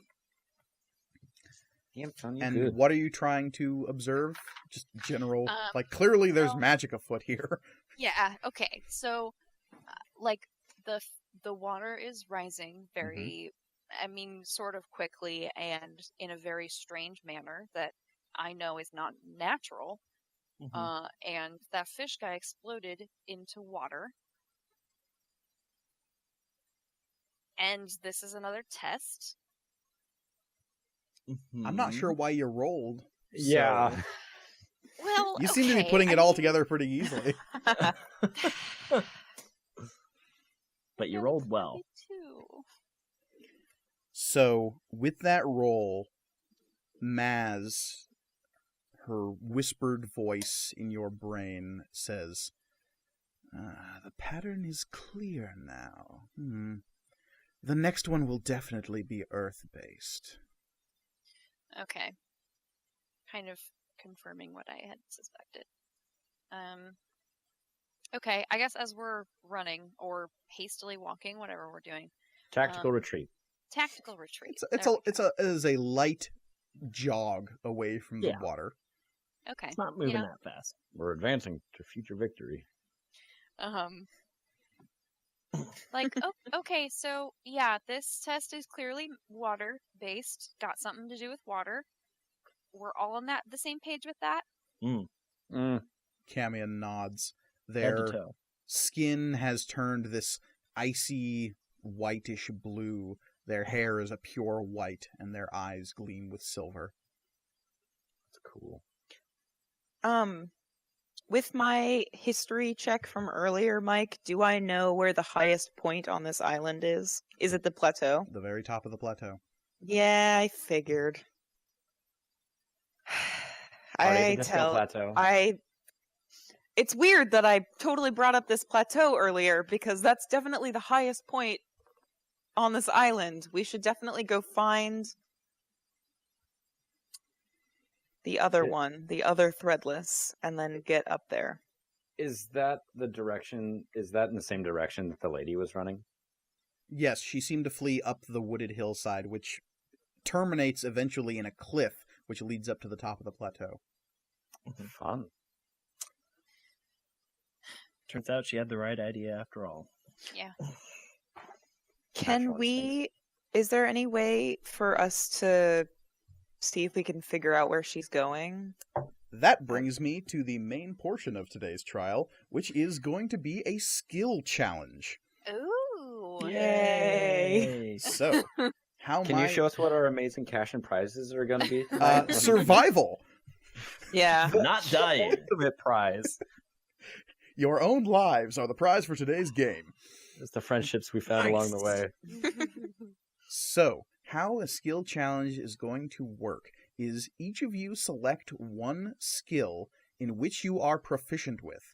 You will tell me how that skill applies to this situation, how you will use it to traverse the island, how will you use it to find, perhaps, the lost threadless, or how you will use it to better serve the group as a whole to try to overcome this trial. Can I intimidate the island into letting me live? Right? Just about to say. His charisma.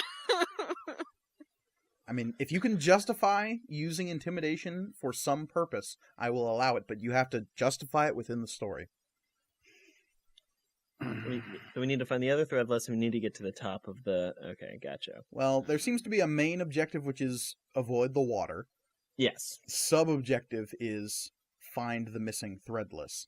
It is up to you as a role player to determine whether or not your skill you are choosing is helping one or both of those objectives.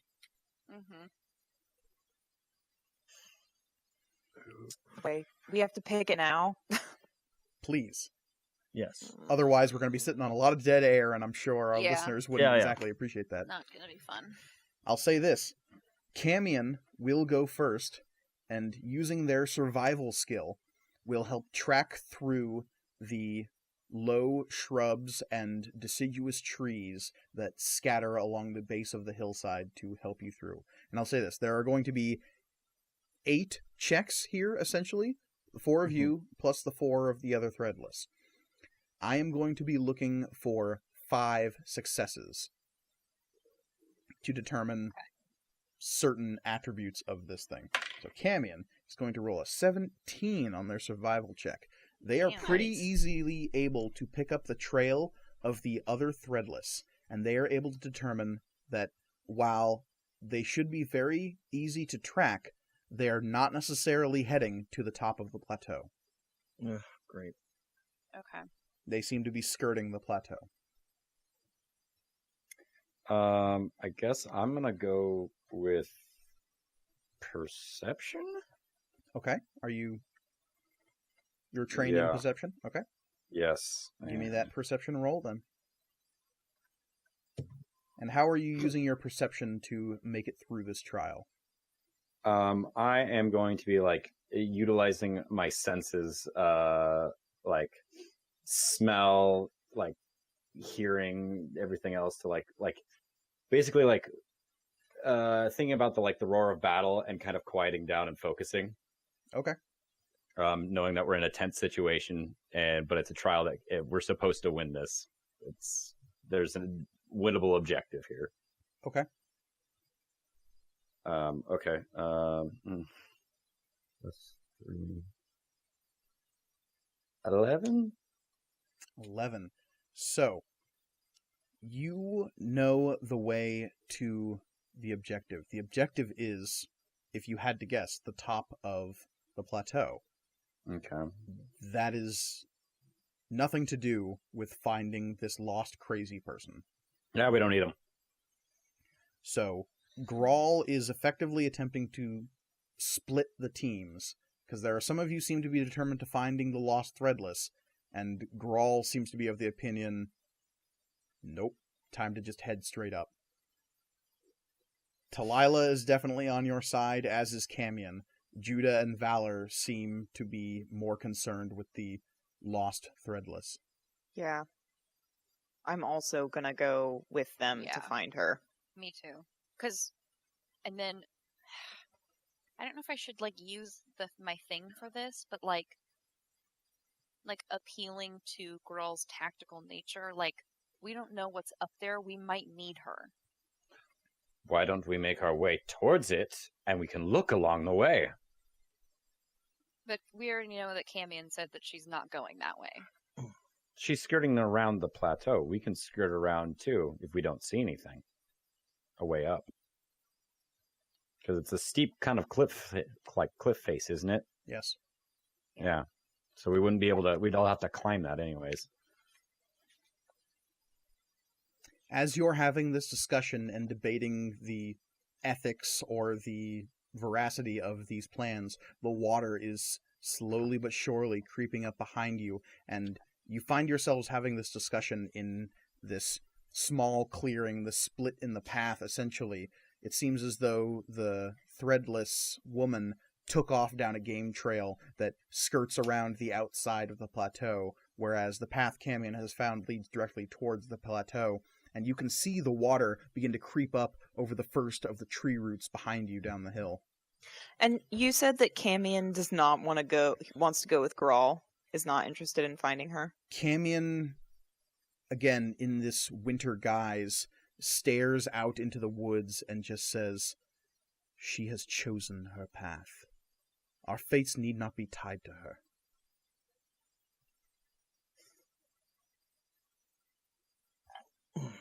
And Valor says that's cold, but sort of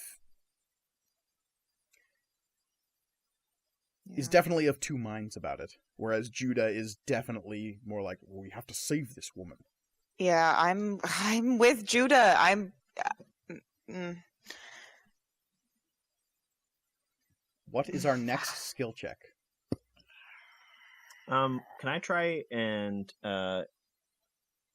I assume there's trees. And just for the record, Grul's was a failure, and that is why you are stuck in this clearing discussing this as the water is creeping upwards. Yeah. I assume there are trees on this island. Yes, you are standing in the midst of a copse of them. Perfect. I want to, I guess, scramble up one and try and see if I can see her off in the maybe she's close enough I can see her if I climb up a tree. Okay, what skill are you using? I would prefer to use acrobatics just because I'm better at that. So you want to use your acrobatics to climb a tree and attempt to scout. Yes. Okay, so you find the tallest tree around. It is a tall, slender pine. Under the weight of another, it might snap, but perhaps you can reach the top of this spire of green as few others in this party could. Great. And I'm going to use one of my Stormpiercer rolls for this. As you do, Stormpiercer says, "She is an innocent. Clearly, you know what needs to be done." I mean, I'm looking, okay? I'm looking. God, fucking self-righteous sword. Okay. Great. So, that's going to be 21. 21. You get to the top of this tree, and there's that badass Assassin's Creed moment where you've got one hand up on the very top branch, your feet planted on the trunk, sort of leaning out. The tree itself is sort of bending slightly, so you're leaning down slightly. Somewhere in the distance, an eagle cries, because of course it does. And in the distance, you see two things. Okay. What was your total roll, by the way? 21. 21. I knew it was over 20. You do see the small figure of this threadless woman moving up above the tree line on the very edge of the plateau, though she is skirting around it, and you're beginning to lose sight of her as she rounds the edge of the plateau. At the top of the plateau, though, you see strange blue-green lights emanating from some source. And as you watch, strange strands of energy arc off of the top of the plateau and seem to jet downward into the water and seem to be feeding it. And even as you look, you can see the water rising even quicker as these strands of energy touch down. So something at the top of the plateau is causing the water to rise faster and faster. And the woman is sticking to the bottom of the plateau. That is what you learn. So she's sticking to the bottom of the plateau, but that's still sort of the inner part of the island. Is that correct? Yes. Okay. I shout down that I see her sticking to the plateau. Also, there's something on the plateau that's like causing the water to rise. Fun stuff. And then I guess I jump down. Or to a sweet hay bale. Yeah. There's a neat little bale of hay that I just kind of like dive down. Judah is going to Olivia, use his. I lost you. Have you lost Yeah? Olivia? Hello? Yeah, I couldn't hear her. Can you hear her now? Yeah. Okay, we're good then. Nope. Wait. I heard her for a Can second. you hear me now? Yes. Yes. Good. Okay. Great. What Judah a was doing something? topical joke.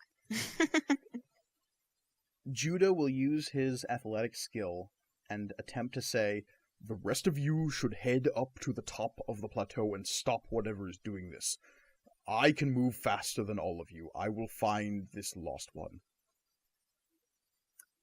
And like, well, be careful, big guy.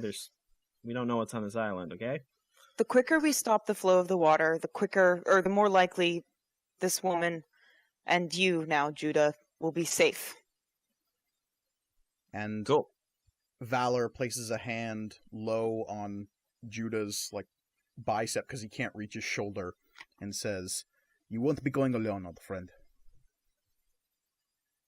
And Judah nods at Valor.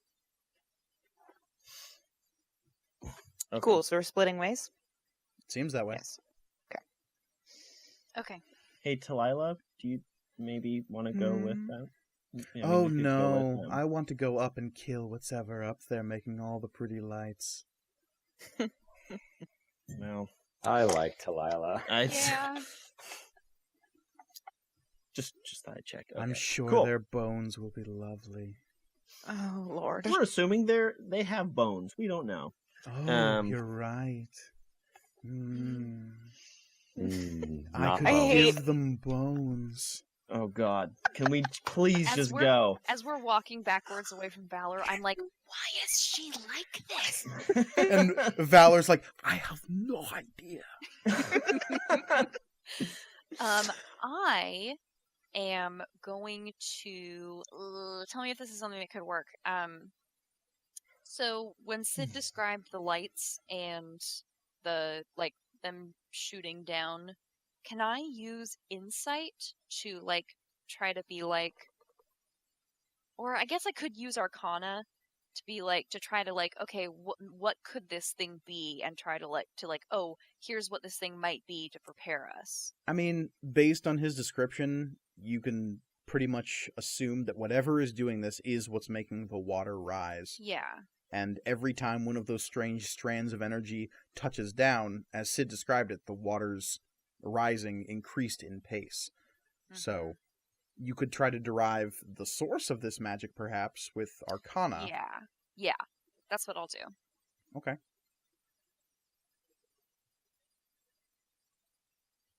Yeah, I can't apply Maz's thing to this. You could. Okay, I'm gonna do that then. You've got 3 uses left of it, so. Yeah.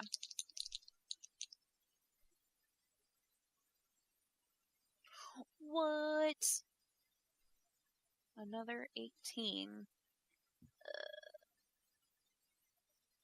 22. Yeah. I was like, I forgot that math already. And Maz will whisper in your head yet again, "There's only one thing that could control elements on such a large scale. Divine magic." And she says it with disgust. Yeah. Yeah. So I say to everybody, like, it's probably something of a divine, like, caliber of magic. It's probably the only thing that could control water on such a great scale. And you say this as you're moving towards the bottom of Yeah. the plateau? Mhm. Yes. So Judah and Valor have taken off in a split direction, sort of moving at an angle away towards the base of the plateau where last you saw the Threadless Woman. You are all moving directly upwards towards the bottom of the plateau, and when you reach the bottom of it, you can see down through the trees that you just passed through, the water is moving faster and faster, coming up through the trees. You can see the trees slowly being consumed by the water. There's this disturbing moment when you see a shrub go beneath. There's no splash or ripple as the bush is consumed. The water just passes above it. Yep. That's no good. Yeah. It's like a video game level. Ugh. In the distance. Talila will use her intimidation to stare at you all and say, "Well, who's going up first?" I'll do it. Oh. I got this. Okay. I'll be right behind you. You don't have I'm to. sure It's he fine. would. Why don't you go? Why doesn't somebody else go right after me? She wants to make a raft out of our bodies. Yeah, who does? Nobody wants to go with Delilah right behind them. No. That seems to be the problem. She is directly behind all of you. Yeah, that is a problem. So it's just a cliff face up. We have to climb And our you way. begin climbing. You find that the going here is actually easier than if you move down the side of the cliff. You look to your right and to your left. To your left, you see that the island opens up into a large crescent shape. And to your left, you see sort of a lagoon of wide water coming up towards you rather quickly. And as you begin to climb, you find firm handholds and small little switchbacks moving up this cliff face. If you were farther to the right, you think it'd be a bit more sheer. Here, it's a bit of a scramble, but it's not super difficult. Oh, that's nice. So, in the distance... so, we have but one skill roll left. Tirza. Yes, all of my proficiency is in charisma. And I was going to say I use my athletics to scale the cliff face quicker, but That works too? yeah, I can do that. Yeah, 100%. Okay, Sid scaled a tree that's true. like a badass.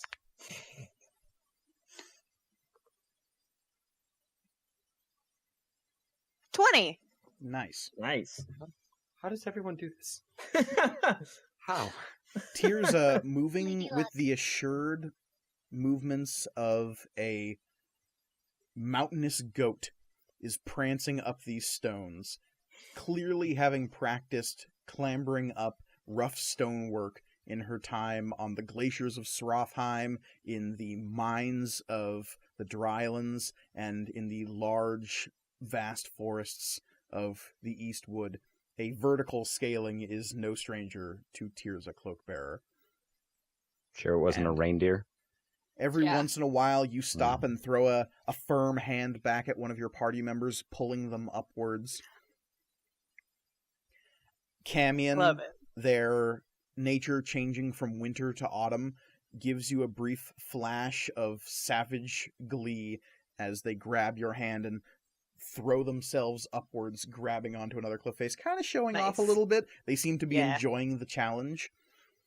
But there is definitely a moment as you look below when you see the water reaching the bottom of the cliff and still beginning to rise.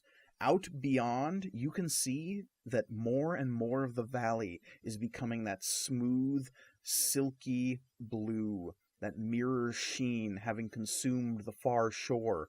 Crescent's Edge, that city where Grawl fought the cultist, is underwater.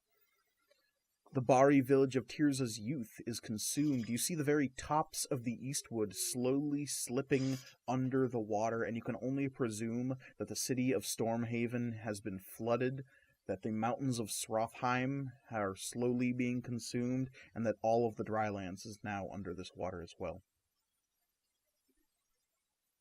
Spooky. Oh, shit. Mhm. As you reach the top of the cliff, the water still perhaps 100 feet below you, you come to the top of this wide plateau. There is not much up here but scant shrubs and scabrous plants clinging to the top of this wind-swept plateau. It is perhaps the size of a football field. You can see the other side of it rather clearly. And at the center of this place, there is a set of 10 standing stones arranged in a circle. Each of them is marked with strange swirling runes and pictograms and glyphs that I don't think any of you would recognize. What are our language spreads here? Common, Dwarfish, Elvish. Common, Elvish, and what was my last one? Thieves' Cant? Yeah. Is it in Goblin? No. We lost you, Cass. Audio wise. Oh, and now we've lost Listman for some reason. Can't hear you at all, bud. Quit the call and jump back in real quick, Cass. I'm just going to edit this part out. I'm writing down the timestamp right now. All right, did that fix it? Yep. Yeah. Yeah. I don't know why that keeps happening. Listman, we still can't see or hear you. Oh, you can't hear me? Oh, I can hear Oh, you. we now. can hear now. you. Okay. You need to turn the camera back on, buddy. There we go. Yeah, really quick. He's beautiful. Okay. Because I can understand Infernal and Draconic, but I don't think I can read them. Okay. Yeah, no. I think that's what we established. Yeah. And what were the other languages you know? Common, Orc, Goblin, Elvish, and Dwarvish. Okay. So those of you who speak and or read Elvish, you recognize that this is vaguely Elvish, though the symbology is older. It's like looking at Sanskrit or Babylonian. Like, you can clearly see that there are pieces of language here, but you can't decipher them. At the center of these standing stones is several of those horrible fish people, the Kuotoa. At their very center is a strange, even stranger than they normally appear, figure dressed in what looks like robes made of green-brown chitin, weird flabs of seaweed and disturbingly pale leather, as well as carrying a staff with what looks like some kind of bug or insect at the top of it, a small little figurine at the top of this staff that, upon closer inspection, you might find out that it's some kind of crawfish or lobster, some kind of weird sea bug. Isopod. Something like that. Ugh. Outside the circle, it is flanked by 4 more of those Kuo-toa. These ones are dressed in thick leathers, belted ropes surround their chests and waists to carry weapons, and little totemic pieces of jewelry that look like polished bone. Wait, And did you say they have weapons? oh yeah, they do. How many standing stones are there again? 10. 10. 10. Okay, that's what I thought you said. How big are those standing stones? They are huge. They are probably twice the size of a standing person, and probably you couldn't fit your arms around them if you tried to. Gotcha. Okay. And I need everyone to roll initiative. And it is just Talila and Camion with you. All right. So, 25 to 20. 26. Ooh. Ow. Damn. I rolled very Ow. well, and also my initiative is very good. Yes. 15 to 20. What do we got? 15. 16. 16 for Cherish. 15 for Tirza. Alright. Grawl, where are we at? Ready. I'm at 8. Also, I don't have anything written in for my initiative. It's just Your dex. your dex modifier. Oh, sorry, excuse me. It's a 9. Nice. Very Yeah. good, Grawl. Thanks. Hey, you did better than Talila. That's okay. I feel like she's probably fine with that. Yeah, she's fine. Ugh. Fine. So, we are at the top with Sid. Very good roll Great. there, my friend. Yeah. So there are 4 of these Kuo-toa outside the standing circle. There is one at the center of it, seems to be conducting this ritual. The weird strands of energy that you saw pouring out of these things, at different intervals, one will come out of the top of one standing stone and pour out to one side of the island. Then a few seconds will pass and another one will come out. We will assume that you all rolled initiative when you are about 60 feet away from the outside of the circle. Okay, so we're a ways. That is So when I just- the fish monsters noticed your approach. Right. So I can't get in and attack this round. Is that correct? You have the dash action available to you, don't you? Yes. I would not be able to attack necessarily. So I'm just going to move in 30 feet. Okay. Because that is my speed. Mhm. Yeah, and I'm gonna just gonna get in a defensive stance, I guess, and get ready for him. Okay. So you want to take the full defense action? Yeah.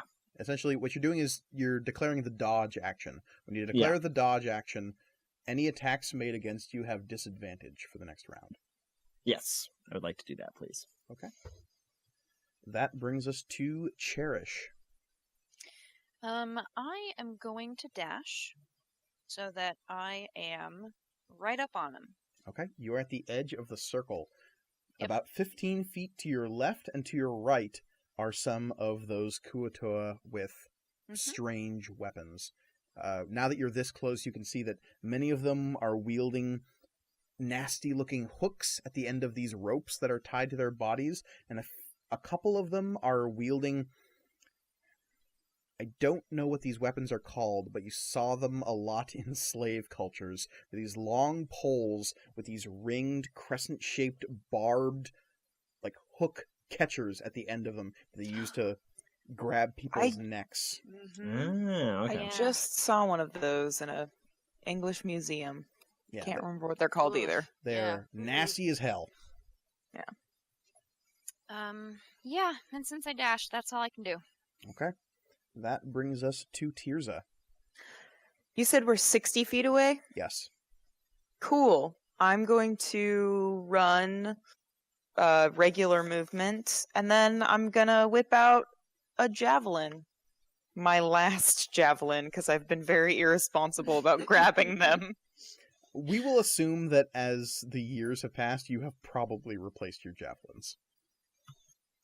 So I will Okay. I will put you back at the standard 5. Okay. Let's work under the assumption that you didn't go a whole year without getting a new javelin.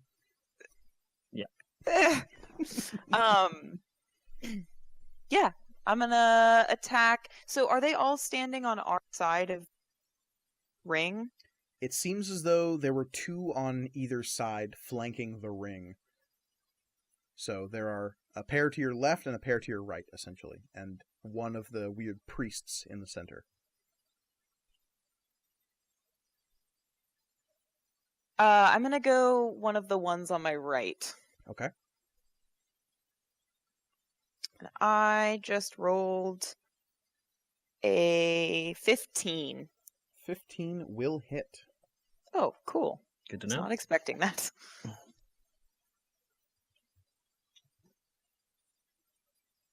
Oh. It's 5 damage. And you said this was to one of the ones on the right? Mm-hmm. All right. Odds or evens? Evens. 5 damage. All right. That brings us to Camion, who will draw their short bow and fire at the one that you just threw a javelin at. Camion's going to focus fire. Who is nearby Camion? I guess Grawl, you would see this, and Tirza, you'd probably see this too because you're watching the one you just threw a javelin at. Let's see if they actually hit. Yeah, that's actually really good. So, as you watch, Camion's bow begins to light with this dull white light around the arrow. They fire the arrow, and it seems as though a small wind funnel is created in front of the arrow. So when the arrow smashes into this strange fish monster, it does so with a bludgeoning force of a battering ram rather than an arrow. Nice. Though he rolls real shitty on damage. But it looked cool. And really, that's what's important. I was going to say, do it for the aesthetic. Yeah. That brings us to fish monsters. Come at me, fish man. Well, 2 of them are actually going to be coming at Cherish right Yep. now. Yep, I Because expected that. she is a soft target at the moment. So squishy. I'm so squishy. I need you to make a wisdom saving throw.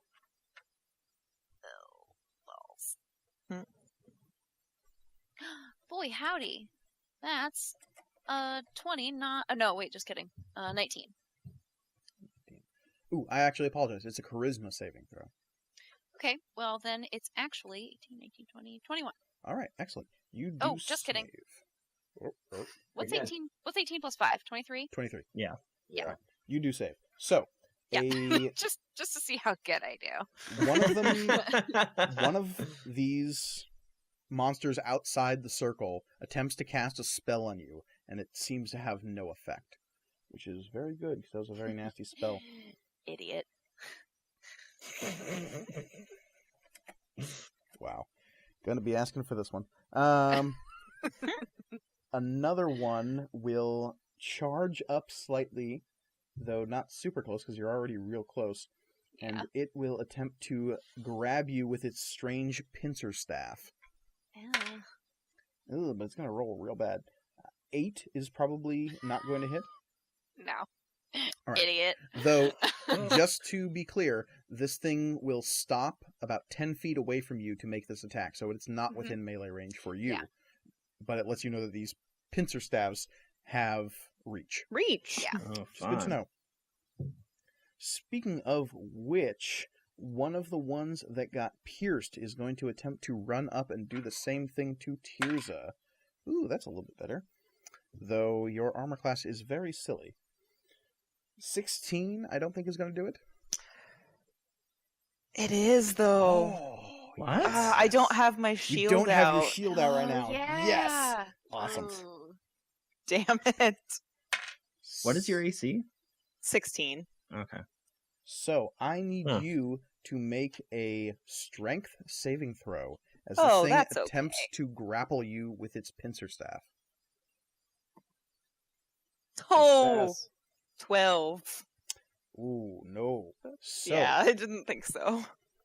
you take 5 piercing damage and are grappled. Cool. And you are, again, to be clear, 10 feet away from this thing, so you're not technically in melee range. Okay.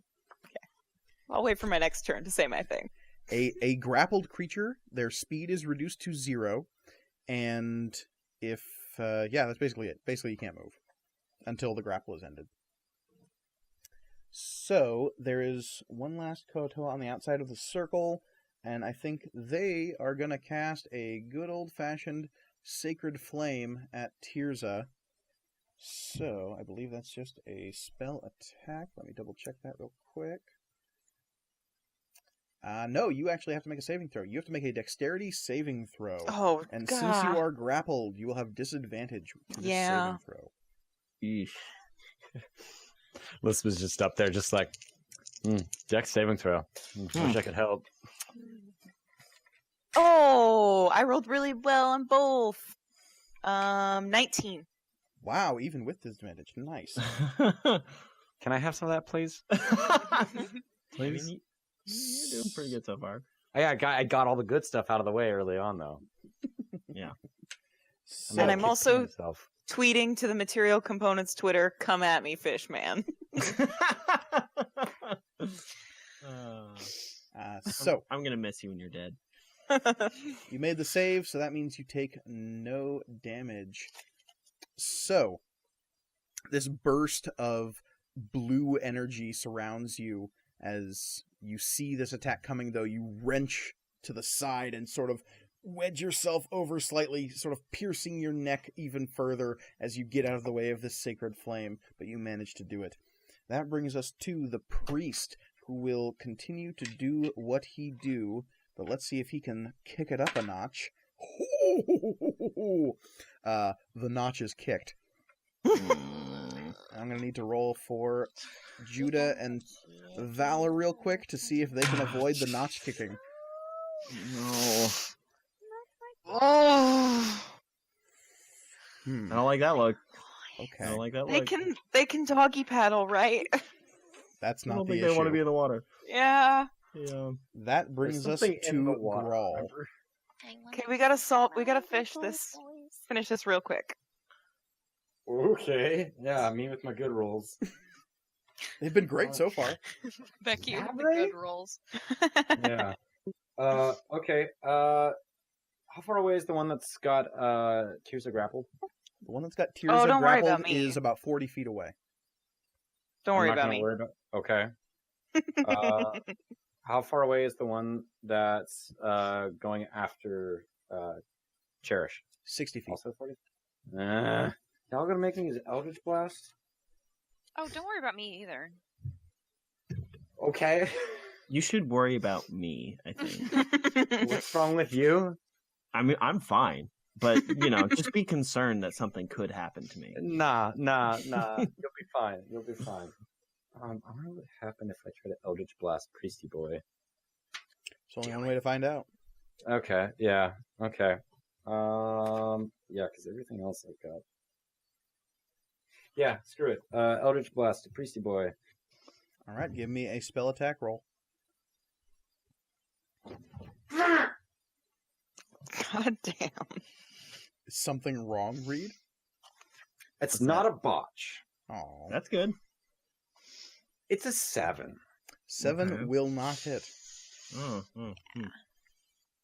All right, that brings us to Talila, who will observe the scene. What is she going to do? Her spell list is very intriguing.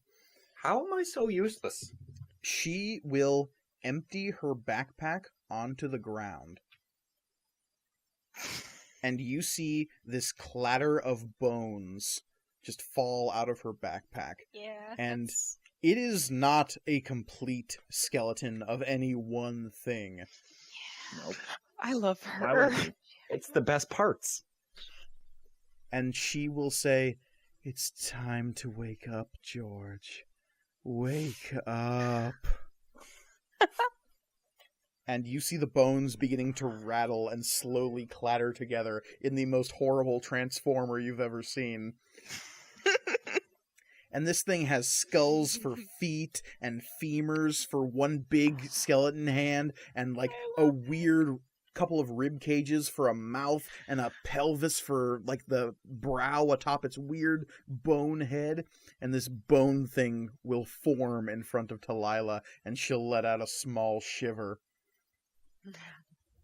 I want you all to know that not the being creepy part, but if magic was real, this is absolutely what I would do as well.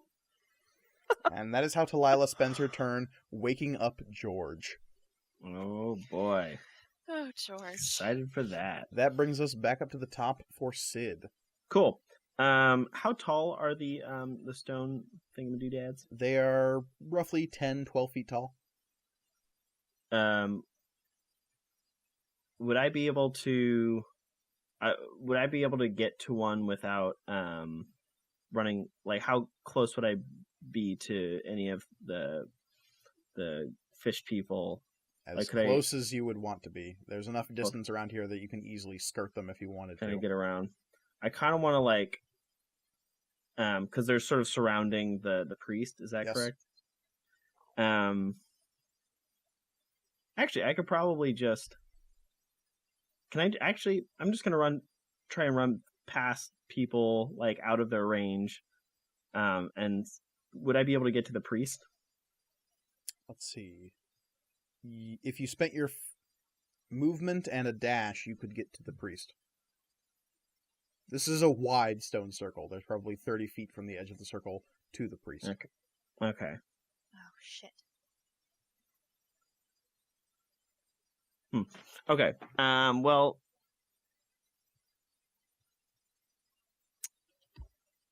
What you got?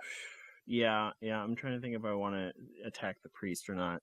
Why don't I move in? Are any of the fish people around? Are they any of them sort of more by themselves, or are they all like clumped together? The one directly in front of Cherish and the one directly in front of Tirza are roughly by themselves. The other two remained behind to attempt to cast spells, though both of them seems to have failed. Gotcha. And they're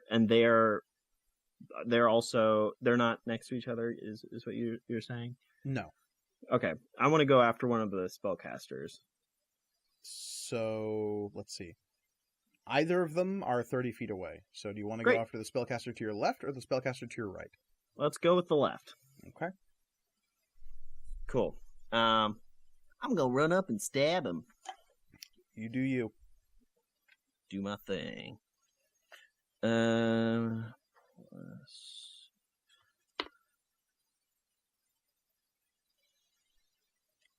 Yes. I got a 1. Oh, no. I love ones. Uh-huh.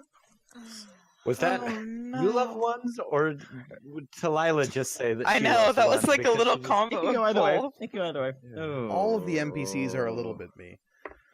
So, to remind our viewers and listeners, whenever a critical failure is rolled, especially during combat, I, as the GM, will of course roll percentile dice, and on a 75 or Mhm. higher, something real bad's gonna happen. So let's do that now. Oh, good. That is, you lucky fuck, 72. Yay! I just missed. So it is a real bad miss, but nothing exceedingly bad happens. Oh my god. Okay. And I believe that brings us to Cherish. Yes. Cherish, Sid has rushed beyond you to the right to attack one of the spellcasters. There is a Kuatoa directly in front of you, about 10 feet away, attempting to catch you with one of those piercing staffs. And there is another one roughly 15 feet away to your left that attempted to cast a spell on you. And the one that is grappling Cherish, or I'm Cherish. The one grappling Tears. Weird. The one grappling Tears is how far away from me? That one is roughly 20 feet behind you, Okay. away from the stone circle. Okay.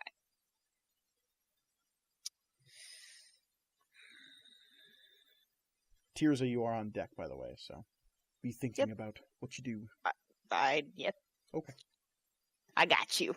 And then the other spellcasting one, I'm so sorry. Please, can you please tell me how far away that one is? The one that's not. The one that Sid is not attacking. The one that Sid is not attacking, which is the one that attempted to cast a spell on you, Yes. is 15 feet to your left. Okay. I'm going to cast Thunder Wave as a first level spell. Okay. In what direction? It is a 15-foot cube from myself, which is why I was asking about distances. Got it. So yes, you could either get from where you are now. Yeah. The only ones you could get are the one that is attempting to grapple you and the one that casts a spell on you. Other than that, you would have to move to get any of them. Right. And then I'm not going to hit Sid. No, Sid is attacking the opposite one. Okay. It's almost as though you're applying strategy to this battle, though I know that's not the case. No, that doesn't sound like it. But if I did move a little bit, could I get the one grappling Tirza, the one who cast a spell on me, and the one who tried to grapple me? No, they're too far away from each other. They're too far away. Okay. Then I'm just going to get those two. Okay. The one who's cast a spell on me and the one who grappled me, just to be specific. Yep. Okay. I have to roll a spell attack. If this is that is a nat 20. That would be lovely, but please read the description of Thunderwave. Okay. I'll take it. Then check. Oh, it's instantaneous. I don't have to make a spell attack. Right. They make a saving throw. Yeah. My bad. I am sorry that natural 20 means nothing. Sorry, I got really excited. I know you did. I think Thunderwave is actually like the only spell attack I have that I don't. Well, aside from Magic Missile, that I don't have to roll. What kind of saving throw are they making? Constitution. Constitution. Okay. Ooh, one's really good. One's real bad. So 18 probably does it. Yes. But what was that? 3 does not. No. Actually, no. It's a 4 to be fair. Yeah, but still, no. Okay, so where are my d8s? They are right here. So 2d8 thunder damage for the failed one, and gets pushed 10 feet away from me. Mm-hmm. That's only 4 damage though, which means the other one takes 2. All right. And we will say for the sake of this that the one that was attempting to grapple you gets pushed back 10 feet into his buddy, and they both take a little bit of thunder damage. Okay. So, would you like to move at all on your turn? Yes, I would like to try to move into the circle. Okay. As you do, I need you to make me a wisdom saving throw. That tracks. Yeah. I kind of figured that was going to happen. 8. 8. That's not good. Does an 8 work? As you enter the circle, there is a brief flash of strange blue-gray landscape. For the briefest of moments, the world looks like it does in Stormhaven when you're in the in-between place, that strange blue-gray coating over everything in a statuesque fashion. Mm-hmm. And then it's gone. And you find yourself at the top of this plateau, staring down this fish priest in the center of this circle. Oh, That's Okay. probably nothing. it's probably fine. Yeah. So my turn's over. That brings us to Tirza. Cool. So grapple, you said, is only movement. That doesn't obstruct me, like, drawing a weapon or anything, does it? No. Okay. Because I also have a weapon with reach. It's Meretziger. So you pull out My- your lance. Yep. And because it's a melee weapon, I'm gonna cast Divine Smite. Fuck. Yay! Just to clear something up, Olivia, on a Yeah. player level. Uh-huh. Divine Smite you don't have to cast until after you've hit. So Oh. it is completely dependent on you hitting with a melee attack first, and then you can cast it. Oh, that's good. Okay, so that's gonna be my plan. I believe that's because Divine Smite's just the paladin feature, not the spell, correct? Yes. So yeah. As opposed to the other smite spells, which you have to declare you cast first, and then it's whatever attack hits next. That is super good to know. So give me an attack roll. That's a 15. 15 will hit. Cool.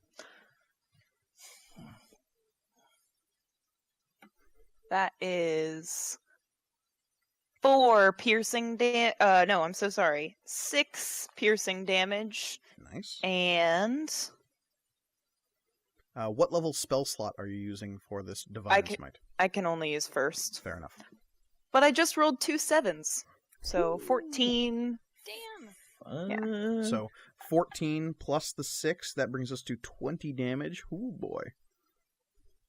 Did not like that.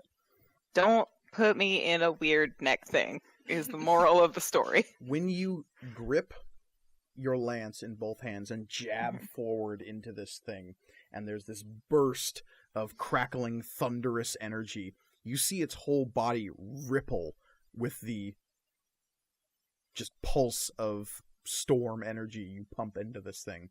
Again, you can tell that these are constructs made of water for that brief second, but then it regains its solidity, and blood begins seeping from the wound you just made. But it's very clear that it seems as though when you use your holy powers, the illusion has trouble keeping up with what you're doing for the briefest of moments. Interesting.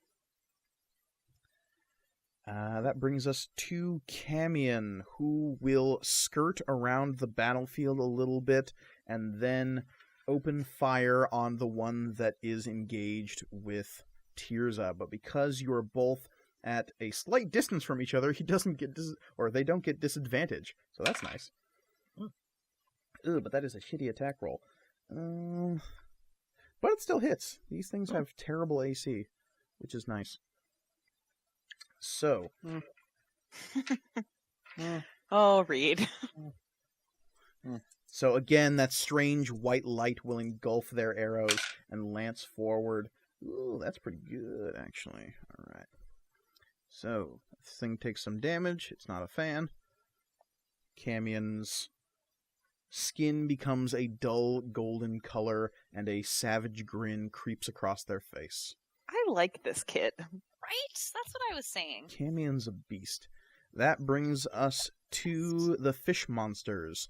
The one that has Tirza grappled will attempt to twist the savage piercing staff, and it has advantage on this attack roll as it already has you grappled. Hey, Fishman, don't do that. And he says, "Too bad." That is going to be a 23 versus your AC. Oh my god. Yeah, that'll do it. Yeah. So that's 4 piercing damage. And then it will twist it back the other way as it makes 2 attacks. 19 is probably going to do it as well. Yes, it super will. So that is another 7 piercing damage. Oof. All right. Okay. I The don't like that. one in front of Sid, that spellcaster, will see you just completely botch that attack. And be like, oh, he's harmless. I won't even worry about him. No. It will pull out one of those nasty hooks at the end of a rope and attempt to just, like, dig it straight into the side of your neck. Ouch. Yeah. That is going to be an 18 versus your AC. Yeah, that's gonna hit. All right, sweet. That's only 3 piercing damage, though. Okay. And then it will come around and attempt to get you on the other side with the same swing. That is a 20 versus your AC. Yep. All right. That is 6 more piercing damage. 9. Okay. That's gonna I'd be... love to help, guys. I really would. Let's see. The 2 that Cherish fucked up are pushed backwards slightly. One will charge forward and attempt to grapple you yet again with the piercing stave. That's not bad. 14 versus your AC. Ah, ties. All right, that's a hit. Balls. So I need you to make a strength saving throw as this thing attempts to grapple you. This'll be good. Yeah, it's a 6. Yeah, you are grappled by this thing, and you take 6 piercing damage. Ouch.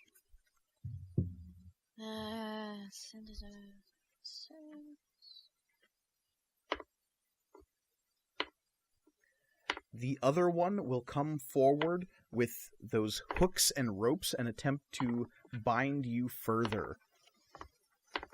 Rude. Yeah. Oh no! But it botched. Whoop whoop. Yeah. It somehow lets me go. Well, I'm And it unwrapped. hands over its entire wallet, too. What- It's crazy. It falls off the edge of the cliff.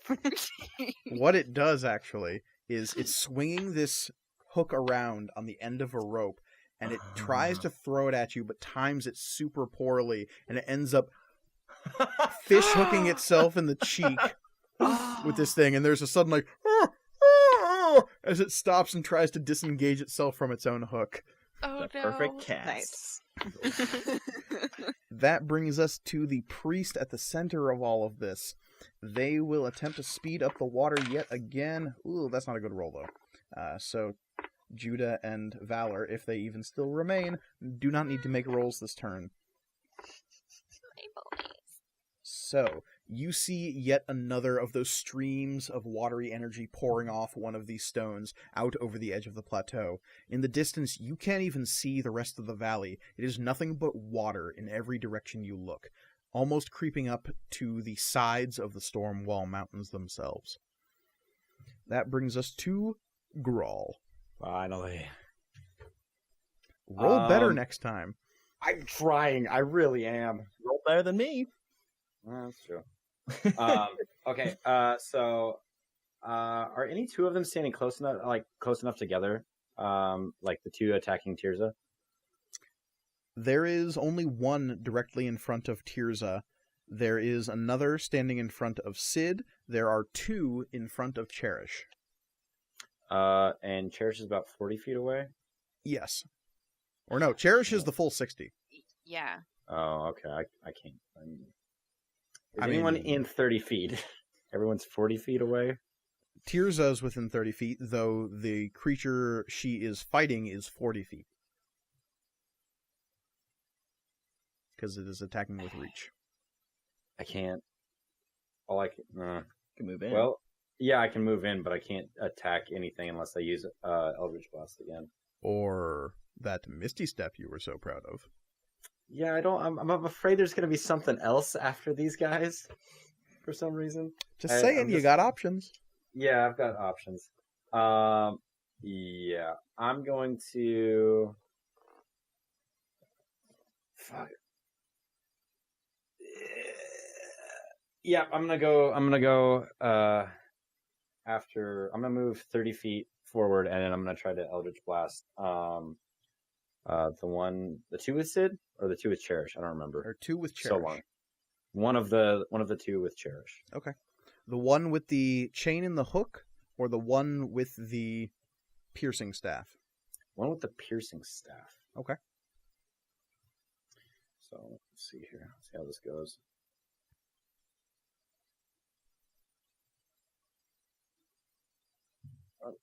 Oh, okay, so that's a 9 for this shit. One of these days he'll learn how to cast a spell. 13. I don't know. Yeah. Okay, so that's a 14. 14 will hit. Yes. Okay. job. Sorry, I hit my desk. That didn't feel good. Roll me some Eldritch Blast damage. It's a 2. 2. Very nice. I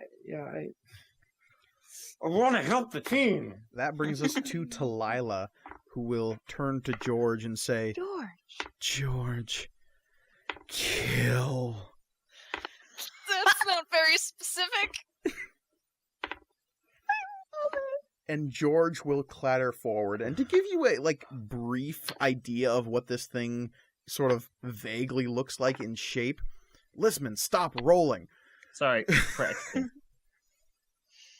Practicing. Yeah, getting all those bad rolls out. I tried that earlier. It didn't work. Oh. Oh, This thing ambles forward with one really large arm made up of the majority of the bones, and one little arm that looks like it's made out of a leg bone or something. It's got 2 little squat legs that's sort of ambling back and forth on, with skulls for feet that's just clomping forward on hooves. And the top, middle of this thing is made up of 2 huge rib cages that are gnashing back and forth like a mouth, and a big couple of pelvises on the top that make really angry eyebrows. And it's going to clomp forward, and let's see how it interprets the directive of kill. It's just so bad. I love George. Tirza, odds or evens? Yay! Odds. Odds. Okay. George lumbers past you Oh my god. and begins attempting to shred the thing in front of you. Ooh, and it does real well. So George begins tearing at this thing with horrible bony protrusions. Oh, George rolls really well on damage. Go George. Good for George. Yeah, good for George. Good for him. And Talila will just saunter forward 30 feet, sort of standing directly behind Tirza as she just watches George do its grim work and just breathe in and go...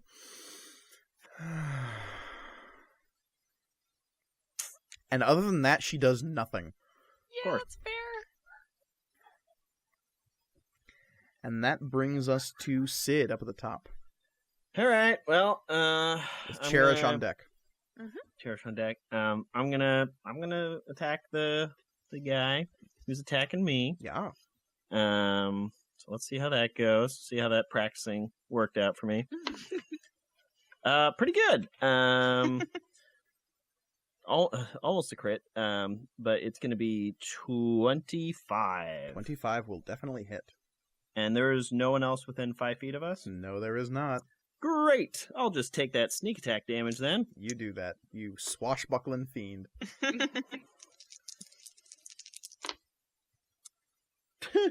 Okay. 16 damage. Nice. Frickin' rogues, man. Yeah, and then I'm going to use fancy footwork, and I'm going to just shift away. Okay. How far away? Can I actually? You know what? No, I'm gonna keep fighting this guy. Okay. Fuck this guy. Sure. Cherish, you are still within the circle. Mm-hmm. I need you to make me another wisdom saving throw. Okay. That is an 11. All right. Again, that brief flash of the blue landscape, and then it just comes back. Okay, again, I'm sure it's fine. I am going to... So, one of my devil things is that I can cast Burning Hands as a 2nd level spell once per long rest. Yes. So I'm going to do that. Okay. And it is a 15-foot cone that I am aiming at the priest and his fellow things around him. It's just the priest in there. I thought you said there were 3 other fish people. No, there were 4 on the outside of the circle, and then Yeah. 1 priest in the center of the circle, and that was it. Oh, Yeah. I thought there were 3 fish dudes surrounding him in the circle. Nah, that would be a much too difficult encounter. Okay. 3 people too many. don't know why I thought that. I mean, I fully support your decision to try to roast this fish dude, so... Oh, yeah. I mean, I'm still doing that. He needs to make some kind of saving throw, I'm guessing? Yes, it is a dexterity saving throw. Alright. He is a little preoccupied trying to complete this ritual to murder you all, so he is suffering Understandable. disadvantage to this saving throw, which means he rolls a 6. And that is not going to do it. It's just not. So he's going to take 46 fire damage. Roast him and toast him. Let's see. 14. 14 damage. Alright. Again, you see the surface of this creature begin to boil as though you're watching the surface of water for the brief moment that you're cooking it with flame. When the flames stop, the after image of this thing reasserts itself and you can see burn scars on its body and it looks as though it's been battle damaged. But for that brief moment, it looked as though you were just cooking a figure made of water. Okay. Very bizarre. Yeah. Would How you like bizarre. to move at all? I'm still grappled, right? Yes, you are. Okay. Can I make another strength saving throw, or is that, or I can't do anything else? on That my would have been turn? your turn, yeah. Okay. Yeah, I'm not going to do it then. I mean, I can't, so. Hey, Mike. Mhm. I forgot to add my attack bonus to that attack, so it's actually 22 damage. Wait, your attack bonus? Yeah, plus damage bonus. Or because it's a D8 plus my dexterity modifier. Is that Yes. correct? Yeah, I did not add my dexterity modifier, which is 4. Oh, okay. As Yeah. well as the possible... Did you remember the Storm Piercer bonus? Oh my gosh, no. So it would actually be 25 damage. It would if he agreed with this fight. Oh, You doesn't? did not go save the damsel in distress, so it is not cool with this fight at the moment. this is saving. I'll have you know, Storm Piercer, this is saving that damsel in distress. That's not the way he sees it. All right. That brings us to Tirza. Yes. You are currently grappled, though that doesn't seem to be stopping you.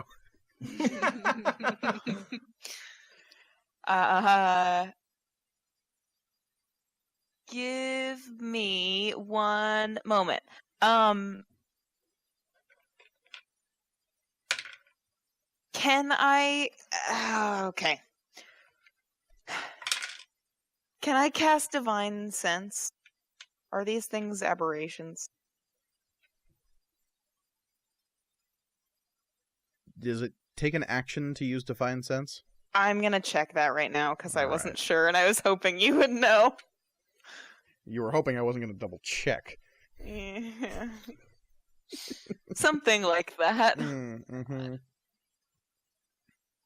I believe it takes your action. Oh, to use. it does take my action. So Uh, you could no. do it. Nah, F it. I'm just gonna stab this thing in the face. Cool.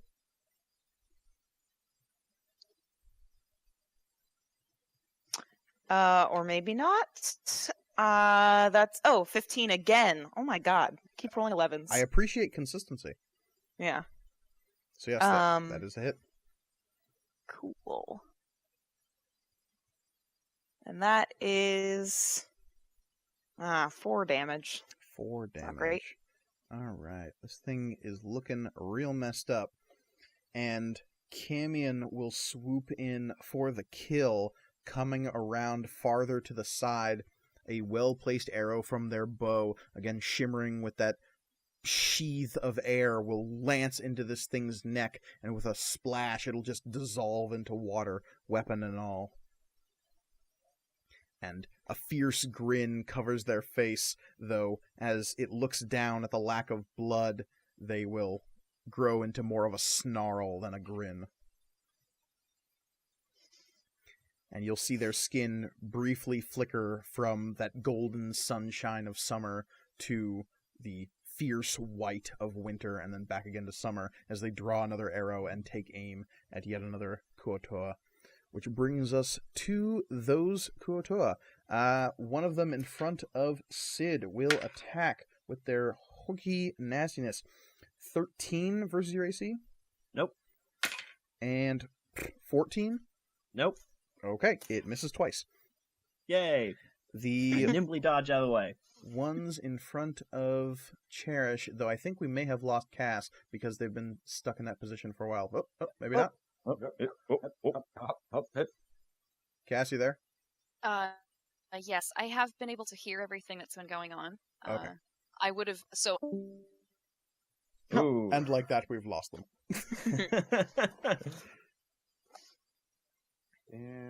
So, the other That's an auto one botch then. that is by Cass will stroll up and attempt to cast a Sacred Flame at Grawl. So I need you I'll to do give that. me a dexterity saving throw. Okay. Yeah. Okay. Well, that's a 7. 7 is a not good, so you'll be taking 2. Yes, I can deal with that. All right. All right. So the other one will attack, or it has Cherish grappled, so it will attempt a couple of attacks. That is, those are both real bad rolls, though, so it's fine that Cass isn't here, because both of those attacks are going to miss anyway. Which brings us to Grawl. Okay. So I'm going to use Hellish Rebuke on the one that just damaged me. Technically, you'd be doing that during their turn, so make sure... I'll give you this one warning. Hellish Rebuke is a reaction, so you would not be using it during your turn. Oh, okay. Well, I mean, he just... It's fine because you're in initiative order, and it works out perfectly, but in the future, Okay. Hellish Rebuke is Yeah. used on the enemy's turn, not your own. Great. Well, perfect then. Everything works out splendidly. Yeah, so I'm going to use Hellish Rebuke on this fool. And he is momentarily surrounded by hellish flames. The creature must make a dexterity saving throw. Ooh, these things aren't great at that. 14? Against what? What is your spell save DC? Fucking 13. So it makes the saving throw. I'm assuming it might take half damage on a save, though. It will take 2d10 fire damage on a failed save or half as much on a successful one. So roll me 2d10, and then we'll divide by 2. 11. So 11. Round up to 6.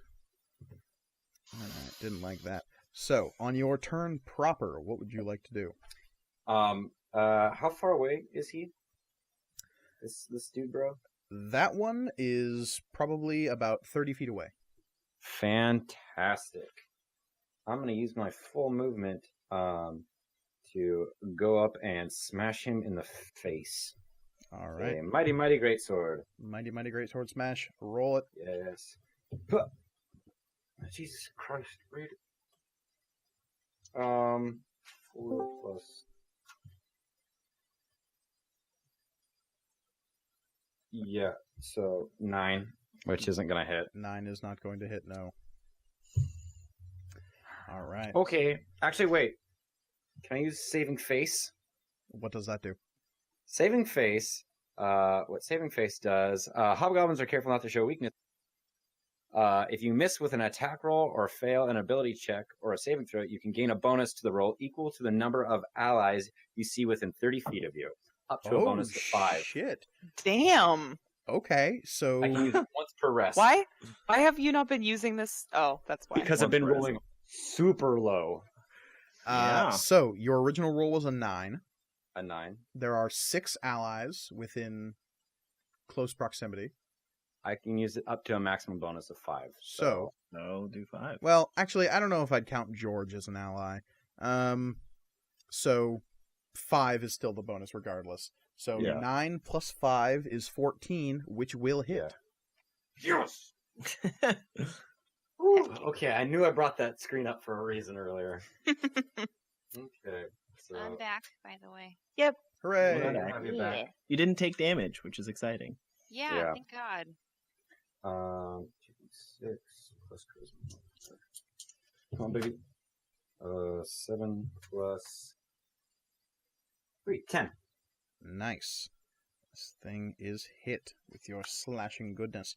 That brings us back to Talila, who will just watch on as George tries... No, George's target is dead, so it's going to have to gain a new target. Excellent.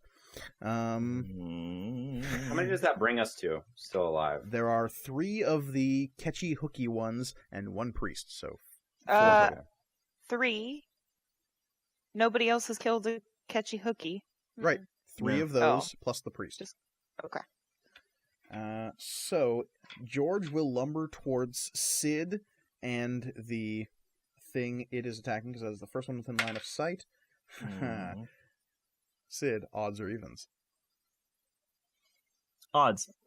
All right. This thing lumbers straight into the fish monster like a blender made of bone. Oh my god. Bone Storm. So just It blends. for reference, and this will make for some great audio podcasting, but appropriate video casting, this is the die I'm using for George. It is a bone D6 Oh. for George's damage. I love George, it. roll some good damage on this thing. All right. Talila will sort of skip along behind it. It will sort of like pad over to the pool of water where that other Kuo-toa died, and she'll let out a disappointed sigh and say, "No bones." So gross. it just attacked She- the fish person by me. Yes, and it is over to you now, Sid. How's that fish person looking? That's all right. Fishy. It's doing all right. Yeah. Can I flank with George? You want to try to circle this thing so you're flanking with George? I would love to. Do it. Great. You now have advantage on this attack roll. Yum yum yum.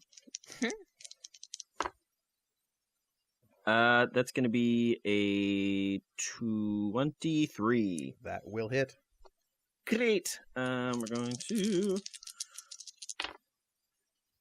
terrible 4. Solid.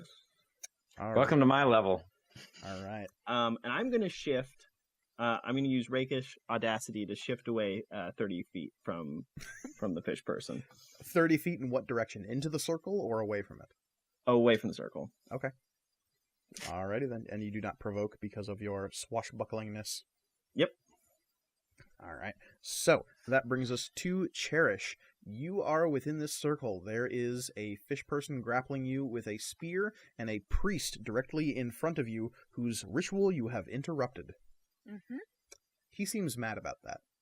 That's fair, I guess, but he sucks, so I don't care. Do I have to make another wisdom saving throw? Yes. That almost landed on a 20. But it is a 15. 15. So, again, there's that brief flash of blue landscape. But when you are there, you're there for a long-held beat rather than a flash. Mm-hmm. And within that moment, you hear a voice ring out, and it says, "Cherish, if you can hear me, And then it'll cut off. I lost, I didn't get any of that. You hear the old It was all mage's garbly. voice call out to you from the other side. Okay. And she says my name? Yes. Okay. Anything else? Nothing that aids you. Okay. Keep getting... So I am going to...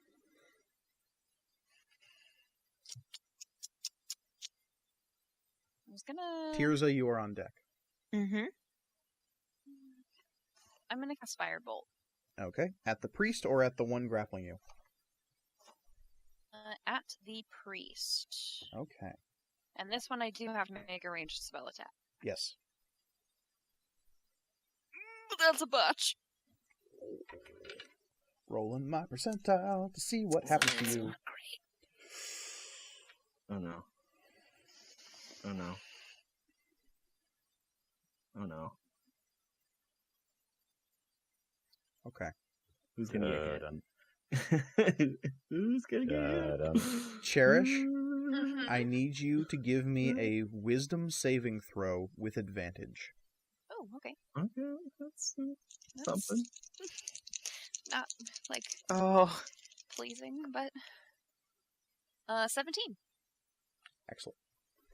There is a rent in the world as your firebolt goes coursing forward. It seems as though a ripple begins parting reality, and as though a curtain is being drawn in front of you, you suddenly find yourself in a blue-gray version of the world. You are still atop the plateau, you are still in the stone circle, but instead of a strange fish priest standing in front of you, you see the old mage. Uh-oh. Your friends are nowhere to be seen. For now, at least, Cherish, you are not a part of this combat. Oh, Because I rolled a 99 on percentile. oh, that's cool. That's fine. That Fine. brings Great. us to Tirza. Don't worry, guys. I got this. Hey, Mike. So Cherish has just disappeared out of my vision. As you are trying to find a new target for your charge, having defeated this last Koatoa, you see in the center of the circle Cherish attempting some kind of magical maneuver and then vanishing.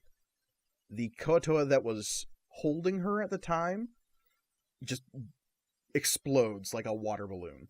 Nice. Something happened, and that Koatoa just evaporates, but Cherish disappears. Okay, well, I was looking at the priest anyway because that's who I was going for, and as unfortunate as it is that my best friend has just disappeared out of existence, it actually makes what I'm about to do much easier. I'm going to channel divinity and use Storm Strike. Fuck yeah. Oh, actually, how far away is the priest from me? The priest from you is, let's see, roughly 60 feet away. Shit. I mean, you still have a move action and all that. Yeah, but even then, I don't think I can get close enough that I can lance. How far of a throw does your lance have? Well, because I'm a thrown weapons master, I add 10 feet to it, but Lances are not normally a thrown weapon. exactly. So I'll So say I think this. it's just 10 feet.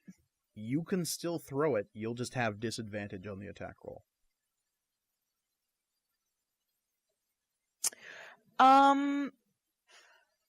That's fine. Because the thing with Storm Strike is a line of lightning extends straight from me into the target. So, Well, whatever, it's fine. Let us make the attack roll first and see what happens. So you're making a throwing lance attack at disadvantage. I don't know what exactly it looks like, but I'm assuming it's a over-the-shoulder, full-on, yeah.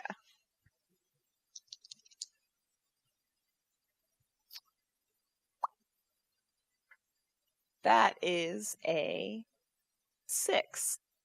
Cool. Yeah, the lance just goes spiraling past the thing. It doesn't even move. It just watches as the lance plants itself in the ground behind it, and then it turns and looks up at you as the lightning courses out of your body towards where the lance is. However, because Storm Strike, so let me read this to you and see if this still works. Make a ranged weapon attack as normal. In addition to the weapon attack, you create a line of lightning 5 feet wide and 60 feet long, beginning at you and extending straight towards the target. If the target is less than 60 feet from you, the line of lightning extends beyond it. Each creature in the line takes 2d10 plus your paladin level lightning damage, or half damage with a successful dexterity saving throw. If your ranged or thrown weapon attack hits, the target has disadvantage on its saving throw. So it sounds to me like the lightning is happening independently of whether or not the attack hits. It's just Exactly. whether or not it has disadvantage. Though, that hardly matters as it rolled a 4 on its dexterity saving throw. So, roll me some lightning damage against this fish thing. Cool. I love being a paladin. Oh god, this is going to end well. Yeah. Fish fry. Who brought the tartar sauce? Grawl pulls out his favorite jar of tartar sauce. It's his best friend in the whole world. That is 12, 13, 14, 15. Ooh, okay. It lights up like a... Seeing a storm underwater is not something Tirza has ever experienced, but for a brief moment, you watch this thing's whole body becomes this liquefied gel substance, rippling with lightning coursing through it. When it returns to its shape, you can see that its physical form is now deformed and kind of like dragging and kind of melty. It looks like the image wasn't fully able to reestablish itself into what it was originally, so now it's kind of like sloshing when it moves, and dripping bits of it are falling off. You know what happens to a fish when it gets struck by lightning? Shut up. Get out! The opposite of an inspiration point. You have disadvantage on your next roll. You have disadvantage on your next character. Because this one's dead. Tirza just immediately dies. Oh, man. Alright. Camion will attack this thing, but just really fuck up and not hit it. Wow, that's a bad roll. Because, yeah, Camion attempted to attack the priest as well, but they did not do well. That brings us to the fish people. 2 of them are dead. One of them is in front of Sid. Or no, Sid left, so it's going to try to attack George. Yep. That's Wish you fine. luck. Alright. So George takes some damage, but he's fighting a freaking bone thing. How much damage is really tough to tell with George. Yeah. That brings us to, let's see, other fish guy who was attacking, let's see, where did that guy go? He was attacking Grawl, I believe, yes? Yep. Yeah, so he's going to keep doing that. It's going to be a 13 versus your AC? That hits. Okay. So 7 piercing damage. Ouch. Ooh, and that's a 23 versus your AC. Uh, Or no, 21. I apologize. I mean, that also hits. He's Okay. attacking twice. These guys do that. If they're not actively trying to grapple you, they can attack twice. Okay. Let's see. That is going to be another 6 piercing damage. So, you say 13 total? Yes. Okay. All right. That brings us to the priest, who is not a fan of being shocked. So, Tirza, I need you to make a wisdom saving throw. Yeah. Oh, cool. Oh, less cool. 12. Awesome. So, you are now held. As this thing casts Hold Person on you, you are paralyzed now. Paralyzation is not a good thing to have. Let's see, paralyzed card. You automatically fail strength and dexterity saving throws. Attack rolls against you have advantage. Any attack that's made within 5 feet of you, so like melee attacks, are automatically critical hits, and you cannot move or speak. Ooh. Because he had a bad day. So yes, at the end of each of your turns, you can repeat the saving throw. But for now, you are held. Not good. That brings us to Grawl. Okay. It's just still the one dude that's going after me, right? Yes. Okay. Well, I don't like him very much. Made me mad. So I'm gonna hit him. What are you gonna do with my about it? sword. I'm gonna attempt to hit him with my sword. Do it. Yeah. Please God. 16 plus my bullshit. 21. 21 will hit. Yay. Let's get some damage. 56. 6. Nice.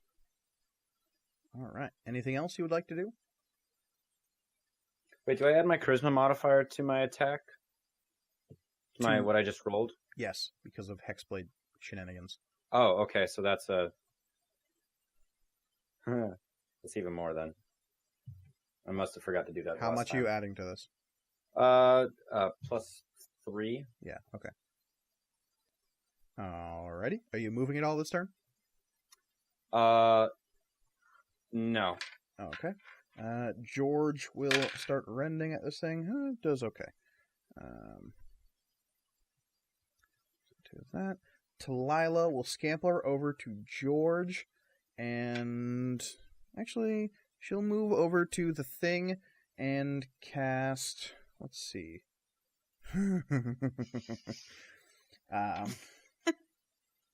Yeah, Vampiric Touch is a fun spell. But this thing saves pretty good. But is it good enough? Yes, it is. So he's taking some damage as Talila attempts to drain its life energy, but she doesn't do an amazing job. That brings us back to the top with Sid. And Mike, I swear this will be the last time I forget, but the last attack I did forget to add my dexterity to the damage, so it'd be 8 damage instead of 4 damage.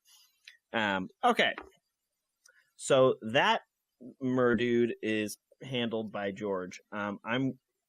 Do I see that Tirza is paralyzed? Is there any way that I would know that happened? I don't want to metagame. Give me a perception check. Okay. Generally how we settle these things. Great. 10. She is standing still. Whether or not she is magically paralyzed, yeah, you wouldn't know that. Is there so there's 2 of the fish people around Tirza, is that correct? There is 1 fish person. Actually, there's no fish people in front of Tirza other than the priest, which is a little ways away. The only fish people left are the ones in front of Grawl and the ones in front of George and Talila, and then the priest in the center of the circle. How far away? Yeah, how far away is Grawl? Probably about 40 feet away from you. Okay, so I wouldn't be able to go in and attack then. Unless you dashed.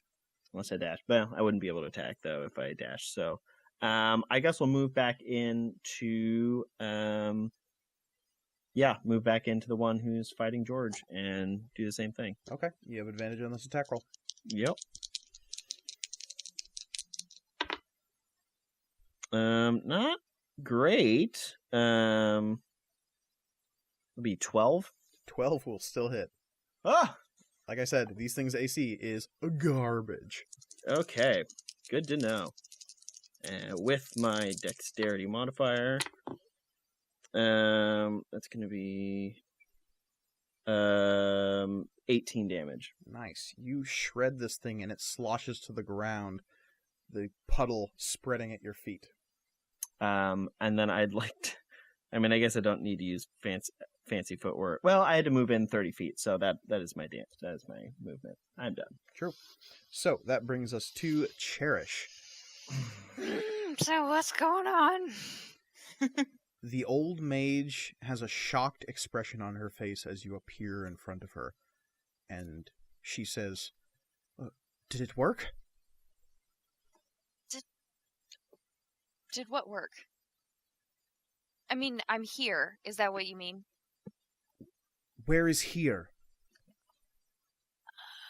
I mean, this kind of whole blue-gray stuff is kind of what it looks like when we meet the Skein Witch. And the old mage will look around, and you get the distinct impression that she's not seeing what you're seeing. Okay, so you don't see the plateau either? Cherish, I'm in my tower right now. Where are you? We're on the plateau, on the crescent in Lake Quelio. Stay where you are. I'm coming.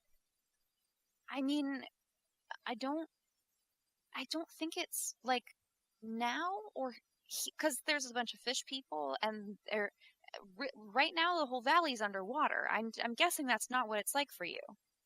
As you glance around in this blue landscape, you can see the valley yet again. It is not underwater. It is that porcelain sort of blue-gray sheen over everything. Mm-hmm. You are in the would have been called the in-between place, the traveling place, the gray roads. Yeah. But yeah, you don't know where you are. But the Yeah. old mage says she's coming. Okay. She can't see what I'm seeing.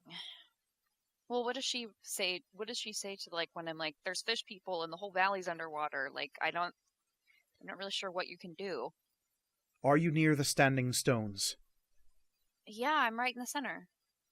That explains it. Stay there. Okay. And I need you to give me a wisdom saving throw. That is a 20 non-natural. All right. The old mage will... She seems as though she's moving, just in place. You see her body moving in sort of a run, and then pick up speed as her feet leave the ground, and she's flying, it seems as though. But she's not moving from the space you see her. It's as though she's moving through a space that you can't see. Yeah. She has this determined look on her face, and you see a staff fly out from some unseen direction and fall into her hand. Okay. This ring on her finger begins to crackle with blue-white lightning. Her robes begin to shine, and she disappears just as you do, and find yourself standing directly in front of the Kuotoa priest. Ah. Tirza, you are currently paralyzed. I'm also going to make a wisdom saving check. Sweet. Hopefully it will be better this time. Come on. Oh, wait. Up. Didn't have a D20. That might help. Yeah. Except apparently, no. That is an 8. Cool. You are still paralyzed. That Great. brings us to Camion, who will lunge forward and attempt to shoot at the priest. Please shoot him, Ooh, my that friend. is a solid shot. Camion. Oh, nice. That is 10, 14, so 3. And this priest, having been shot, is going to have to attempt to make a... Yeah, it maintains its concentration on the hold spell, so you are still held, unfortunately. That brings us to the fish priest, who is concentrating, so it can't do that, or that, or that. Well, that's lame. But it did just see a purple tiefling appear directly in front of it. You are at that. So, it Cheers' will catchphrase. attempt to bonk you with its weird scepter. Don't bonk me. That is a 14 versus AC. Tie goes to the runner. All right. Ow, he bonked me. So, you take 5 bludgeoning damage, Ow. as well as 18 lightning damage. Ooh. Okay, so that's... Okay. The weird crustacean figurine on the top of its staff begins to ripple with gray-black energy in a very almost dark mirror of Tirza's own power as it just whomps you with this staff. So here's what happens. I blink back into existence, I get bonked, and then I'm unconscious. No. Good to have you back, Jared. Oh, no. So just like, donk. Well, at least you're definitely going to stay in the circle now. Yeah, I guess so.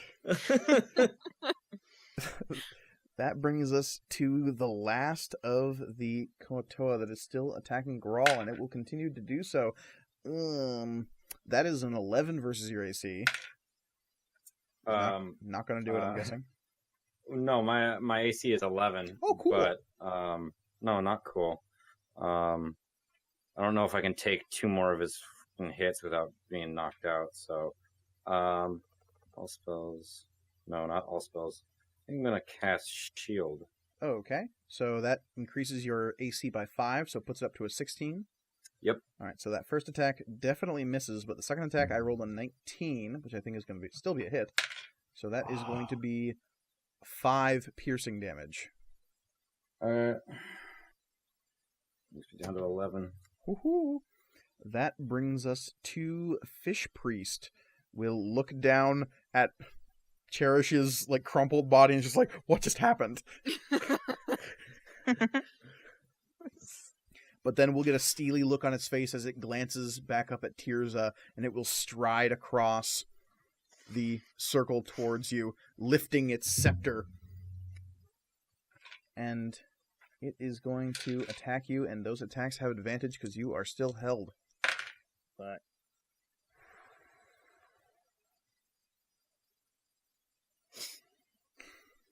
No! so long. Oh, for all of the podcast listeners, Mike is evil and has evil faces that he makes. And I'm... Goodbye, everybody. Well, it's been a good run. Yeah. Miss you. Don't forget, you have disadvantage on your next character. It's gonna be a lot.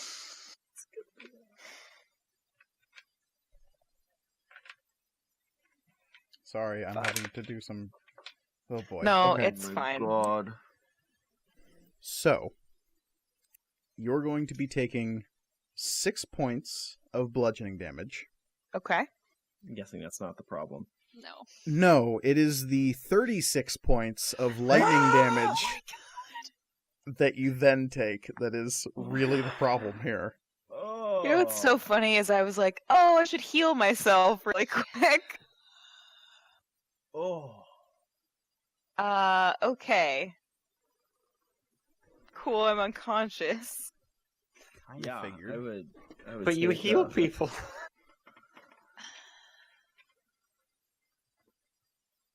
Ooh. Yeah, sorry about that. It's fine. So, that brings us to Grawl. Okay. So how many are left? My dude and priest dude? And the priest, and that's it. Oh, no. That's a bad dude.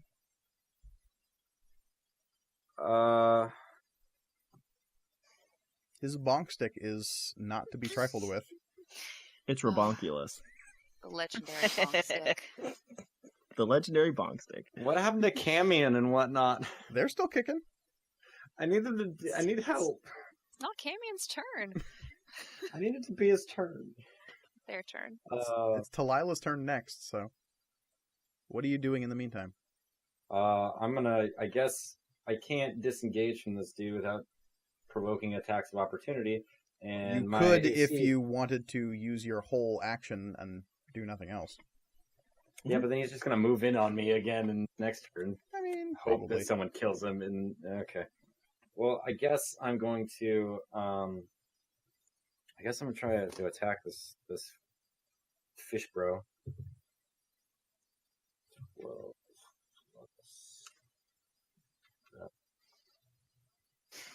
This can be a 17. 17 will hit. Yes. Okay, cool. Now for some damage.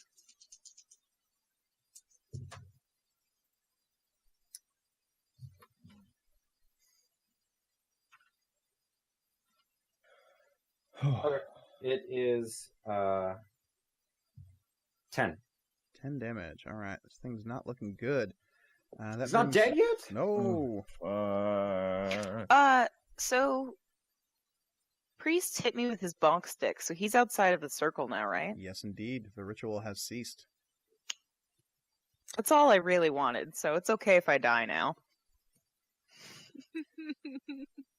So, that brings us to Talilah, who will glance around and walk over to Tirza's crumpled form, glance between you and the priest standing just above you, Don't take my bones.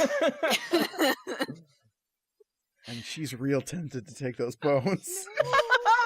I love my bones. I need those. But showing maybe a little... You're not conscious to see this, but she definitely has a glint in her eye as she looks down at your crumpled form. And Sid, I think maybe you're the only one close enough to hear this, but she'll quietly say, "This one is mine," over Tirza's body. And then Friends. She says, okay. her hands will start glowing with this green-black energy as she moves in. And again, she's this tiny gnome that maybe comes up to this thing's waist, and she leans in and just grabs its thighs with these green-black hands. Oh yeah, that'll do it. Ooh. And it lets out this gurgling shriek as this necromantic energy goes surging through its body, and it did not like that. It's not dead, but it got hurt real bad.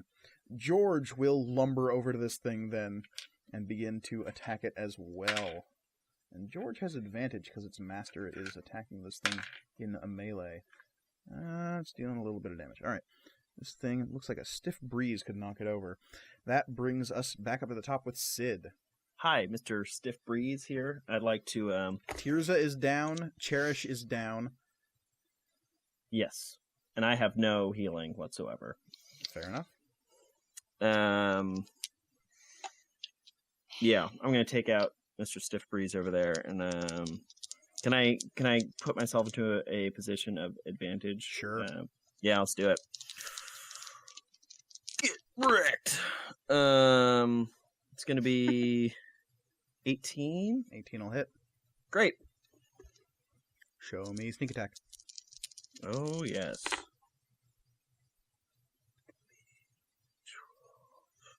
So that would be 16 damage. 16 will rickety wreck this thing, as the kids say. And as Stormpiercer sloshes through this thing's head, ripples will begin spreading, and its whole body shakes with those strange vibrations you've seen moving through the water. And as it explodes outward, the one that is on top of Grawl will also just pop like a water balloon, water spraying over you, dripping to the ground. And it's a healing mist that gives us all full HP. No, it So absolutely rejuvenating. doesn't. No. So, you suddenly find yourselves in that town square. The blue draping statuary sheen on everything. People surrounding this place. It seems as though as you look around, the crowd here of blue people is much thicker than you've ever seen it before. Everyone is standing, looking towards the center of this little cobbled square in frozen motions of anticipation. It's as though they've cleared the center of this square in rapt, waiting attention, and just these countless throngs of blue frozen faces looking on in eager anticipation as you all appear, some of you still very unconscious, on the ground in front of the Skein Witch. Just to your left, you see, just drenched, covered in water, the form of Judah clutching this shaking, terrified woman. Unconscious to his left, coughing, and you see him just vomiting up water, is Valor. His shield gripped in one hand, but his sword nowhere to be seen. Oh no! And Judah will carefully place the woman down and try to administer what aid he can to his friend, though Valor seems like he's in a real bad way. My boy. Yeah, I'm unconscious, so. Right. Tirza, Cherish, I need you to give me death saving throws. 18. 8. 8. Right, -1 for Tirza. Does anybody have a healing potion? I shout out to the group. Do. You do? Would I know that she... I bought 2, but I guess I didn't wouldn't- tell I didn't tell anybody. Talila will sit down crisscross applesauce next to Tirza's head and begin stroking her hair and just whispers, "Soon." We're bros now. I love it. Wait, soon as in I draw my I still have my sword. I point my sword at Talila and be like, no, not yet. And Talila just shrugs. She's not going to die. If you say so.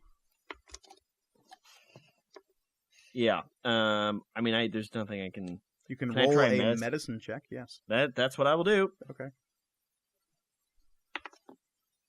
Well, that's a 6. So, yeah. They are not stabilized. Yeah, fuck. So, as you're attempting to do this, the Skein Witch floating over the fountain will drift forward and say, "You have surpassed water in a year and a day. The last trial. A year and a day threadless."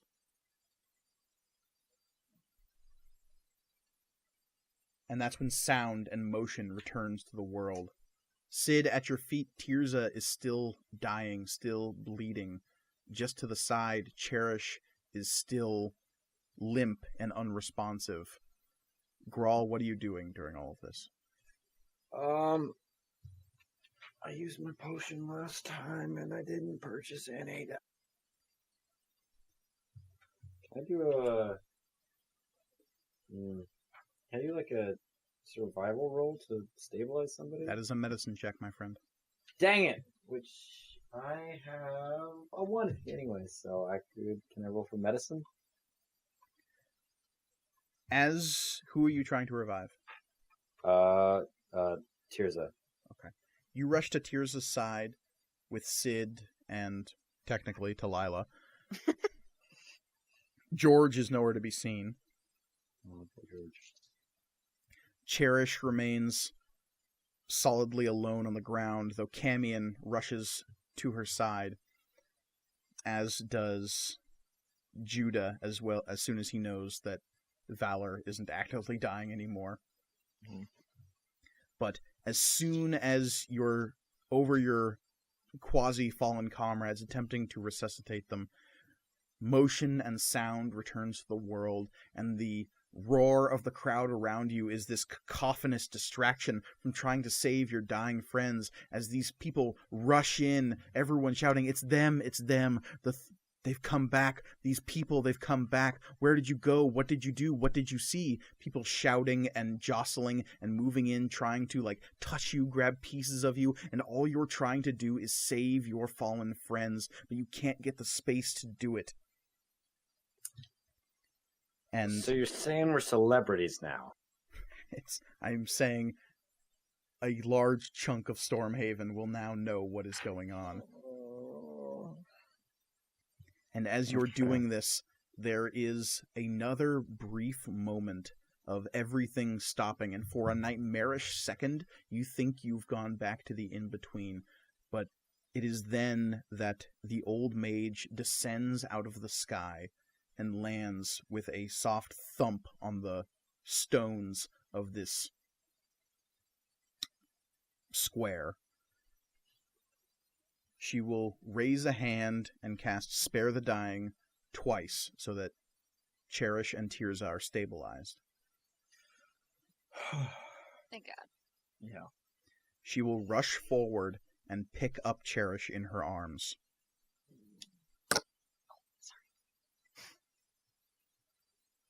And she will look at all of you and say, "We need to get out of here right now. My time stop will only last for so long, and it doesn't extend beyond this courtyard." Okay. We go. I go. Does anyone need to be carried? Oh, I'm fine. Hey, you're fine.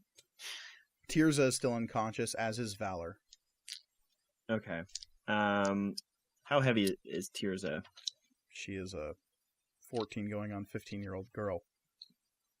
Sure, I'll try and carry her. It's easy. I mean, enough. I am wearing chainmail, but Yeah. I If can you're- carry you carrying her. So, I mean, if everyone wants to be carried, that's fine. Stolidly, Grawl walks forward and, without even being asked, dips down and just picks up Tirza. Is it like a cradle kind of thing, or is it just like a shoulder kind of like? I don't know, how do you it's up pick up... to you. Yeah. I'll be nice. I'll carry you like a person, not an item. And does Valor need to be carried? Judah picks up Valor. Okay, gotcha. Okay, cool. So we're all- Judah we're- picks me up. We're all accounted for. Talila lets out a sigh of disappointment. God, she's so creepy. Love it. And the old mage will cast Fly on all of the conscious individuals. Oh. And she pulls you up into the air and away from this square towards a tall clock tower near the center of the Old Haven district.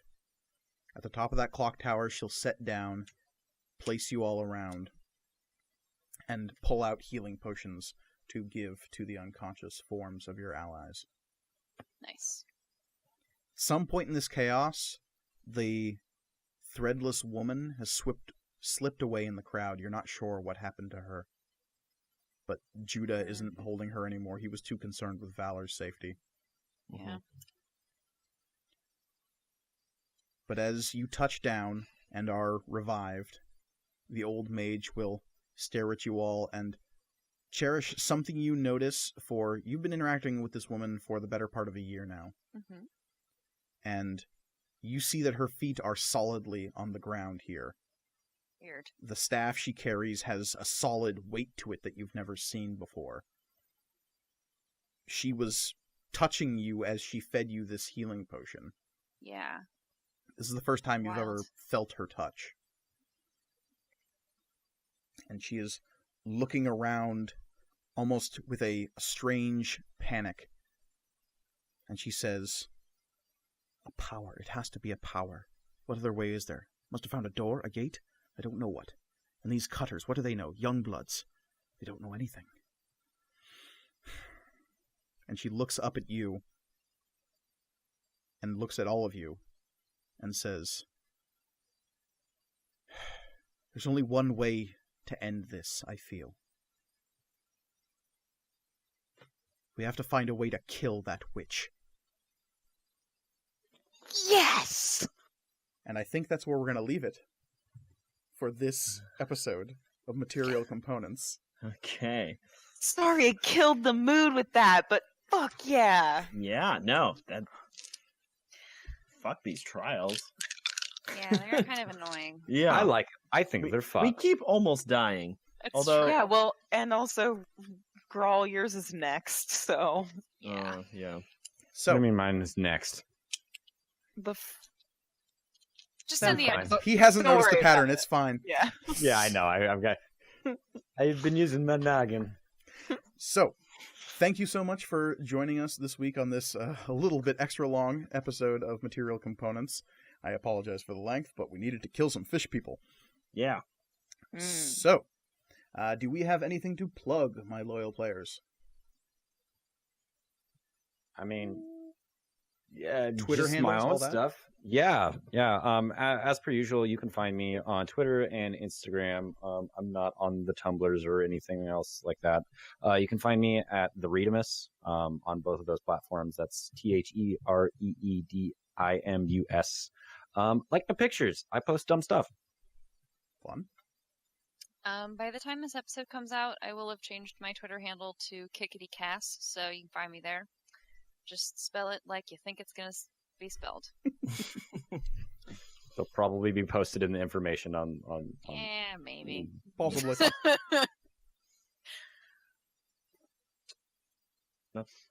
Yeah, I have no Twitter or anything. No current projects, so Okay. don't worry about me.